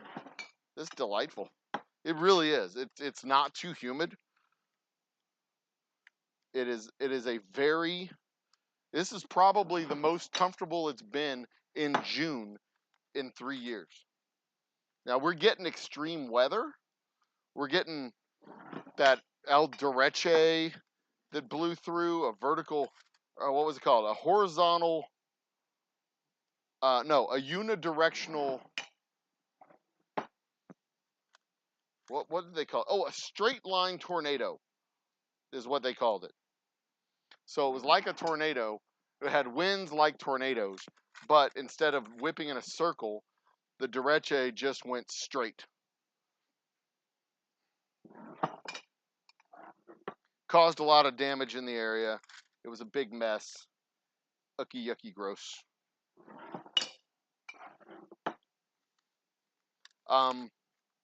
we're getting extreme weather. We're having bad tropical storms, bad thunderstorms. We have a tropical storm that's about to hit the coast this week. But the temperatures right now, because of all the extreme weather, the temperatures are really nice. It's kind of a, catch-22. The Gulf of Mexico's hot, so we're getting a bunch of weather systems out in the Gulf. But because the Gulf of Mexico is hot, all the weather systems are pulling a lot of the energy out of our atmosphere and bringing it down south into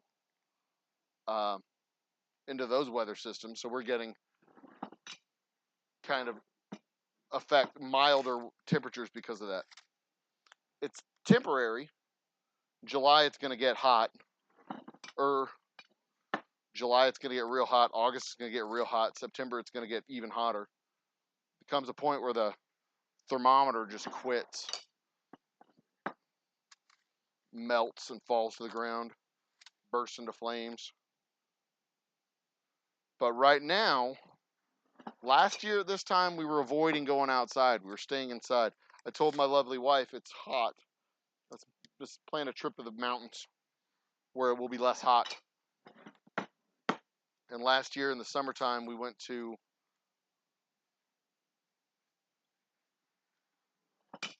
Ohio. I think, yeah, last year we went up to Ohio. Went through Appalachia. Went up the Natchez Trace. Oops. Took the Natchez Trace through the foothills of the Appalachian Mountains and in the Ozarks and went up to Ohio.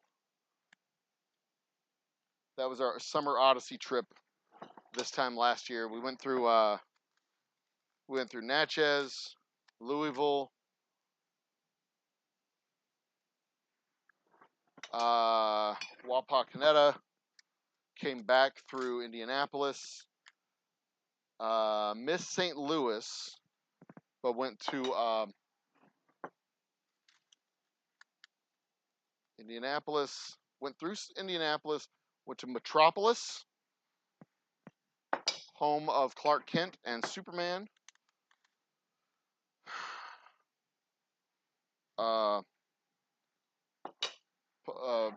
Poughkeepsie, Kentucky. Hot Springs.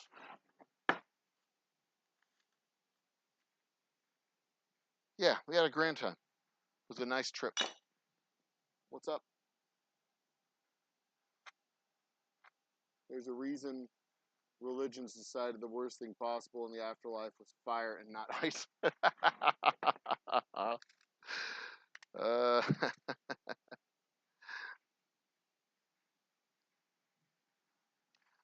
That is true. I tend to agree most of the time.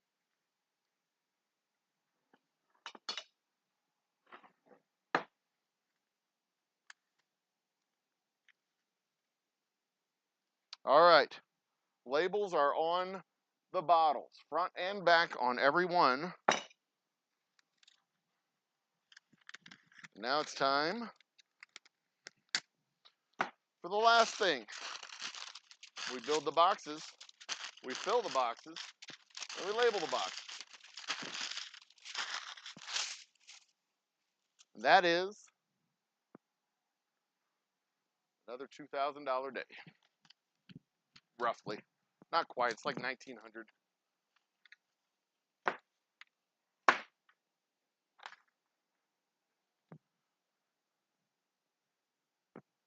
Oi, oi, oi, oi. Turn this up a little bit more, there we go. Okay, time to make the boxes happen.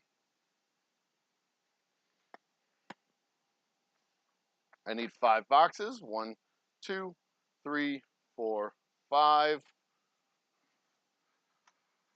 I think the best part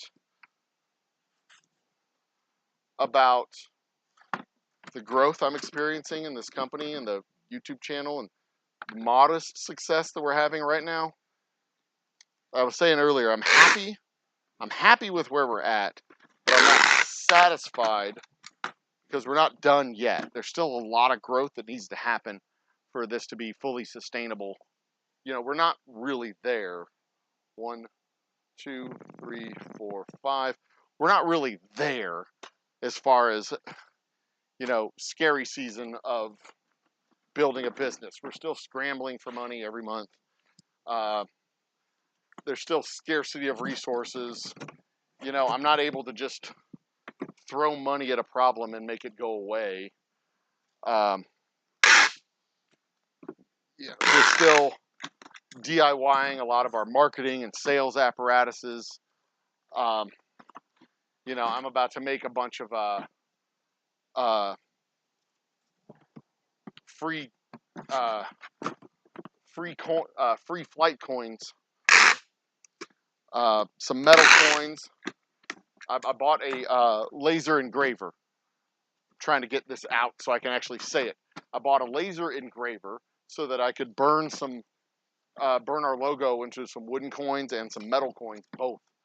The wooden coins will be a $5 flight, $5 off. $5 off a flight of whiskey, and then the silver coins, the metal coins, will be a free flight of whiskey, $10 off. I want to get all this done. I want to get all that done in anticipation of the release of the our white Christmas, our white winter release parties. We're going to have 3 white winter release parties: our absinthe, our gin, and our rum. Our absinthe, our gin, and our vodka. So we're going to have 3 parties: October, November, December.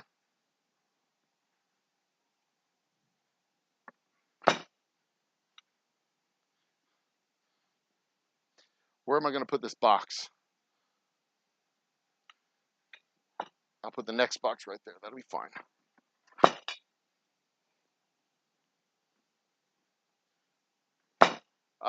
But yeah, we're still DIYing a lot of our marketing efforts. A lot of the sales effort is being DIY'd. You know, I'm not satisfied yet. We're not there. You know, when you're able to, when you can afford the staff, when you can afford to, well, like I said, when you can afford to throw money at the problem and make it go away, then I'll be satisfied. You know, when we have money in the bank, when I get caught up on some things that I've kind of been putting off, then I'll be more satisfied with where we're at. But until then, I'm happy with the progress that we've made. Last summer, you know, we were taking this trip. I was stressing the whole damn time because I was fucking broke. I was full on broke this time last year. I was worried. We had money in reserves. We were living off savings. I was worried about how we were going to make rent for the distillery when we came back. I was stressed most of that trip because, you know, we were shutting down for the summer, but we just didn't have a lot of work to shut down from. This summer, I can't shut down in July because I can't afford. I mean, we got work to do.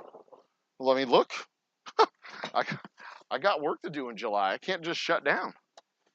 You know, this is part and parcel of what being more successful looks like. Is I'm doing this every week. I'm making an extra. I've got to make cases a week in order to keep up with sales, and then I go and sell it.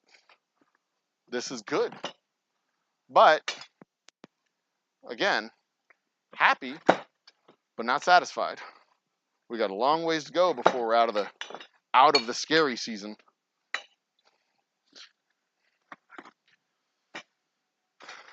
But as long as I can keep this up, That's what she said.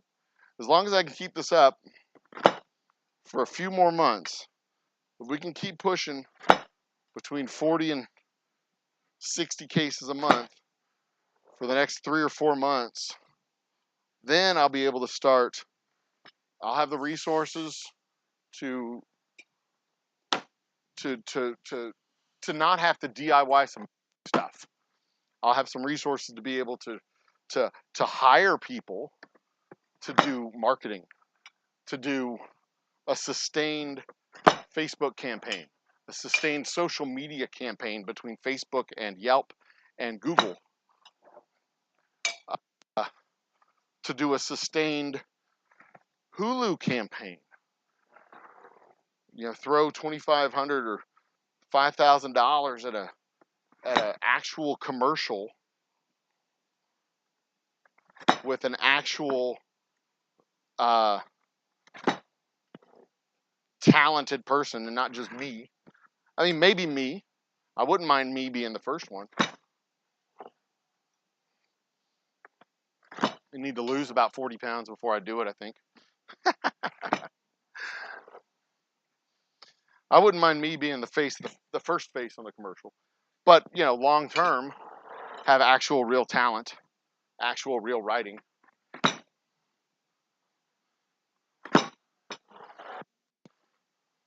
I mean, I could probably, I know a half dozen people I could hire tomorrow for $1,000 and a case of whiskey.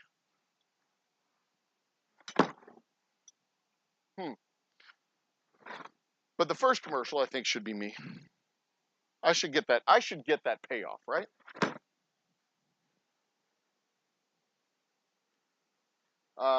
What you saying, Dustin? Where you at?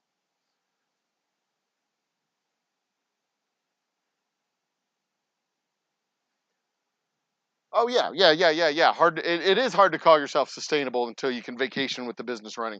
That's one of the things I was telling my wife. Like, it'd be nice to be in that place where, you know, I have people who I can hire staff, and and I can feel comfortable that when I walk out the door, the people will keep it going in my absence. And right now, I've got people that I'm comfortable with who do that, which is a really cool thing. It's one of the reasons why I'm happy. Um, I've got a bar manager uh, who runs the tasting room for me. I mean, he's fantastic running the tasting room for me when I'm not here. So that means I can go and do sales on Fridays and Saturdays instead of sitting here and babysitting a bar where I might make a couple $100.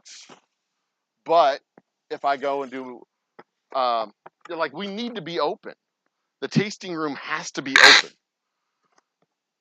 every week, because what if it's not open and people show up, then they start wondering if we're open at all. So if I have the hours, Friday and Saturday, we have to be open. So people have to be able to count on that. But right now, I make more money going on the road selling whiskey than I do sitting in the bar uh, running the tasting room. It would be nice if we got in a spot where I could stay home and not be on the road or in stores on Fridays and Saturdays. But for now, Friday and Saturday, I'm in stores selling whiskey, and I have people also in other stores. So, like, I was at a wedding uh, last week. Uh, hell, 2 days ago, Thursday. No, Saturday.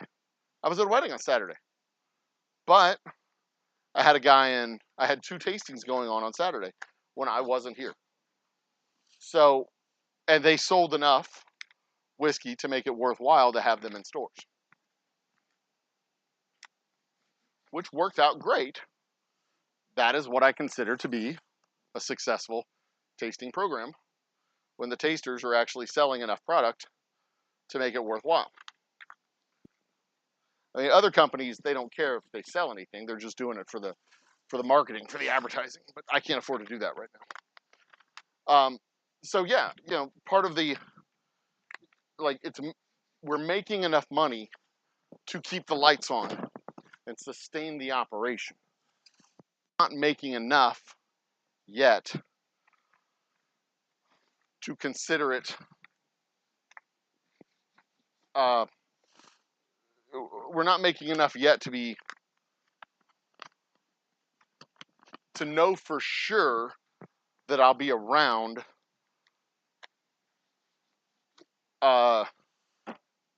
6 months from now. So it's like we're on the short-term spectrum. We're sustainable for the short term, but in the long term, we're not there yet. So I'm happy, but I'm not satisfied. I'm happy with the growth. I'm happy with the progress. I'm happy with what we've been doing. Right now I have the right people where they're at. If I could get 2 or 3 more people in my org chart, then I would be happier. Still not satisfied, but definitely happier. Oh. All right. But yeah, we're not there. We're not at the sustainable, like permanently sustainable yet. Talent, Facebook, people under 75 still on Facebook. I don't know, but I can say that the most traction that I've gotten for events has been through Facebook ads. Facebook ads, Facebook posts, Facebook engagement has been better than Twitter, Instagram, Yelp, or YouTube for getting people to come to the shop. YouTube's been good for exposure in general, but Facebook and Facebook events has been way better than any other social media campaign that I've done. Google AdSense is probably the next the next best thing. But to do Google, I'm going to need to upgrade my website again because it got broken when we switched over to the new bottle seller, new online bottle sales guy. So I've got work to do on that front, but that's a whole nother issue. That's a whole nother subject. I'm not worried about that right now. What I'm worried about right now is getting some water because I'm thirsty.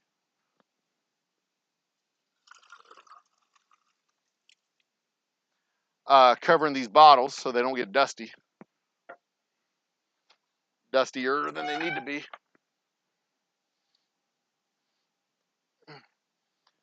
Ugh. And I've got about 5 cases worth. I've got about another 5 cases worth of bottles available. So I'm going to need to be making a trip down to the border soon.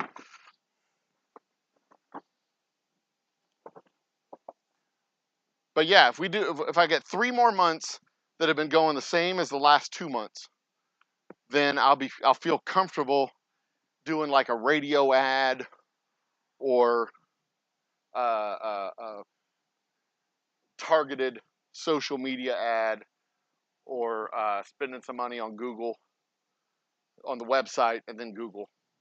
But we got about 3 more months of this. So if we get through the summer, it's going to be good. It's going to be real good. Where are we at? I'll apply when you can get me a nice 6-figure pay to be your CDO. Facebook is a good sales tool. Just terrifying to think people use that platform. Really includes all the big social Well, yeah, but again, I don't like the social media platforms, but empirical evidence since 2020, Facebook's been the most effective. And I'm talking Eventbrite, Facebook events, but Eventbrite, the neighborhood media outlets using their event portals, using there's a neighborhood forum that's a little bit less effective than than Facebook, but Facebook has been the most effective of all of them. And I mean, dropping $50 a month on a Facebook on promoting a Facebook post gets you in front of 1,000 eyeballs, 1,000 pairs of eyeballs for $100 a month, 50 to $100 a month. You're talking an extra 2,500 people see you.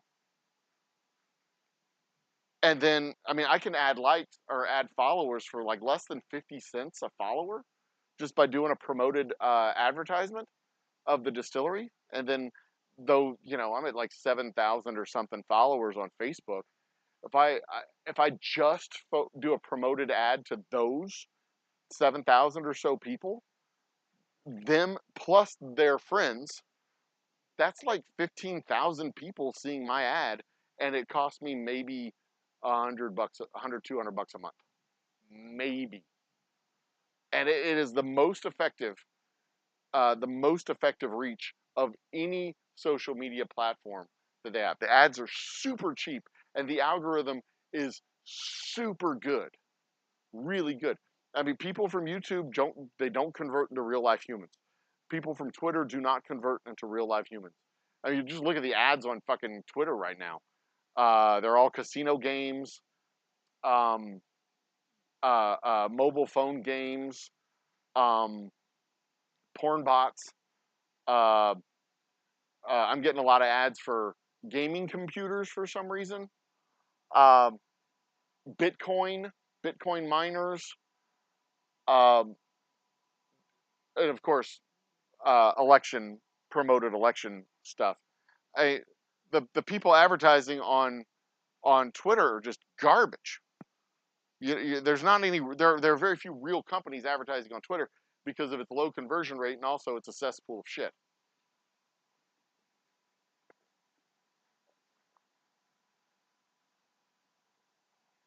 But I see events pop up for businesses that I follow every week, and it, it, it it's not just anecdotal evidence; it's actual documented, data driven um, stuff. Anyway, no, I don't want to date a woman who has Instagram installed. I was called controlling. I'm like, I'm not down for drug use either. That's not control. Yeah, I'm not. I don't care about Instagram. Um, I'm not. I'm not. I don't. I'm not threatened. Um, they kept sending me trash products, forced me to run. Yeah, I mean, I don't personally use Facebook as much as I used to. Um, not since probably 2 or 3 years ago. I've kind of backed off the use of Facebook a lot because it's just all the social media platforms are trash platforms. They're just all garbage. Um, Social media is trash, generally speaking. Uh, you get what you get what you pay for, and if you're not paying for it, you're the product. Which is one of the reasons why I like YouTube a lot, because I get paid to use YouTube. Let's go with picture in picture. Scene, pip, picture in picture. There we go. Nope, that one. There we go. I'll be up here. The important stuff can be down there. This is my computer setup. Look, isn't it pretty? All right. But yeah, I'm not on, I hardly ever post. I very rarely post on Facebook. I may post on Facebook once every 2 or 3 days, uh, if that. Um, but I just had my birthday, and that's a good way to stay in touch with people and remind you of who you need to remove from your friends list. When the birthdays pop up, you're like, oh yeah, I'm still connected to you. You're gone. I don't know who you are. Goodbye. Uh, so yeah. Anyway, TikTok is I've removed I took TikTok off my phone entirely. It's completely yeah, it's completely out of my realm at this point. I figured if there was enough concern about TikTok and the data that TikTok was using and collecting to bother Congress enough to make them divest, then I was okay with getting it out of my life. Yeah, I may have had 1,500 followers on TikTok. I didn't. Or the company had 1,500 followers on TikTok. I just didn't. Yeah, not much value. Not much value to me, at least. So anyway, all right. I may be back later to build the door that we have back here on the floor. Can you see it back there? No, you can't really. Back that way? Yeah, you can see the tools on the desks on the table. Let me see if I can turn the big camera that way. No, y'all won't be able to see it that way. Okay, it's cool. So I decided if you have data on your phone, that China can see you have a phone issue. Yeah, there's that too. But yeah, TikTok's out of my life, and I don't miss it. I don't miss it. There wasn't much on TikTok that I enjoyed. It was, I mean, it wasn't that great. I don't miss it. I don't miss. I don't miss. I still post. I post on Twitter probably once every day or two. When I have an event coming up, I'll use it more. Same thing with Facebook. But yeah, I'm doing most of my effort has been going through YouTube at this point. So anyway, it's time for me to wrap up. Um, TikTok, that is 99% boobies is that's a very close percentage. That is also uh, a very close percentage to Instagram too. About 99% boobs. Um, and if it's not, then you need to fix your algorithm and get your numbers up. G. But it's time for me to hit it because I've still got to go to Office Depot to get my office or to get my box labels. Contact my distributor, tell him to come pick this stuff up because he needs to come today.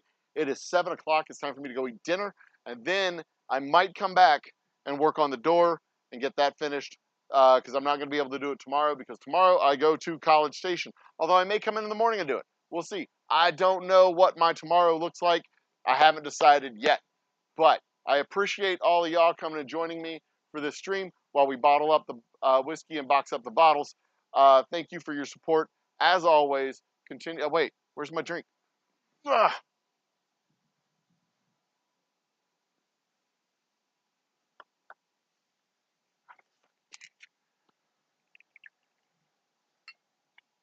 As always, thank you for your support. I appreciate it. I truly do. Continue to be awesome to each other. I will continue to be the old humble guy. Cheers. What's that? Insta is more personal with the boobs. Makes it creepy. Yeah. Yeah. But they're nice boobs. I mean, I'm not going to lie. That's why I like Instagram. I mean, what can I say? Anyway, cheers. I really do appreciate the support, guys. Thanks so much for joining me for the boxing party. Continue to be awesome to each other. I will continue to be the old humble guy. And until next time, just drink better whiskey. Cheers.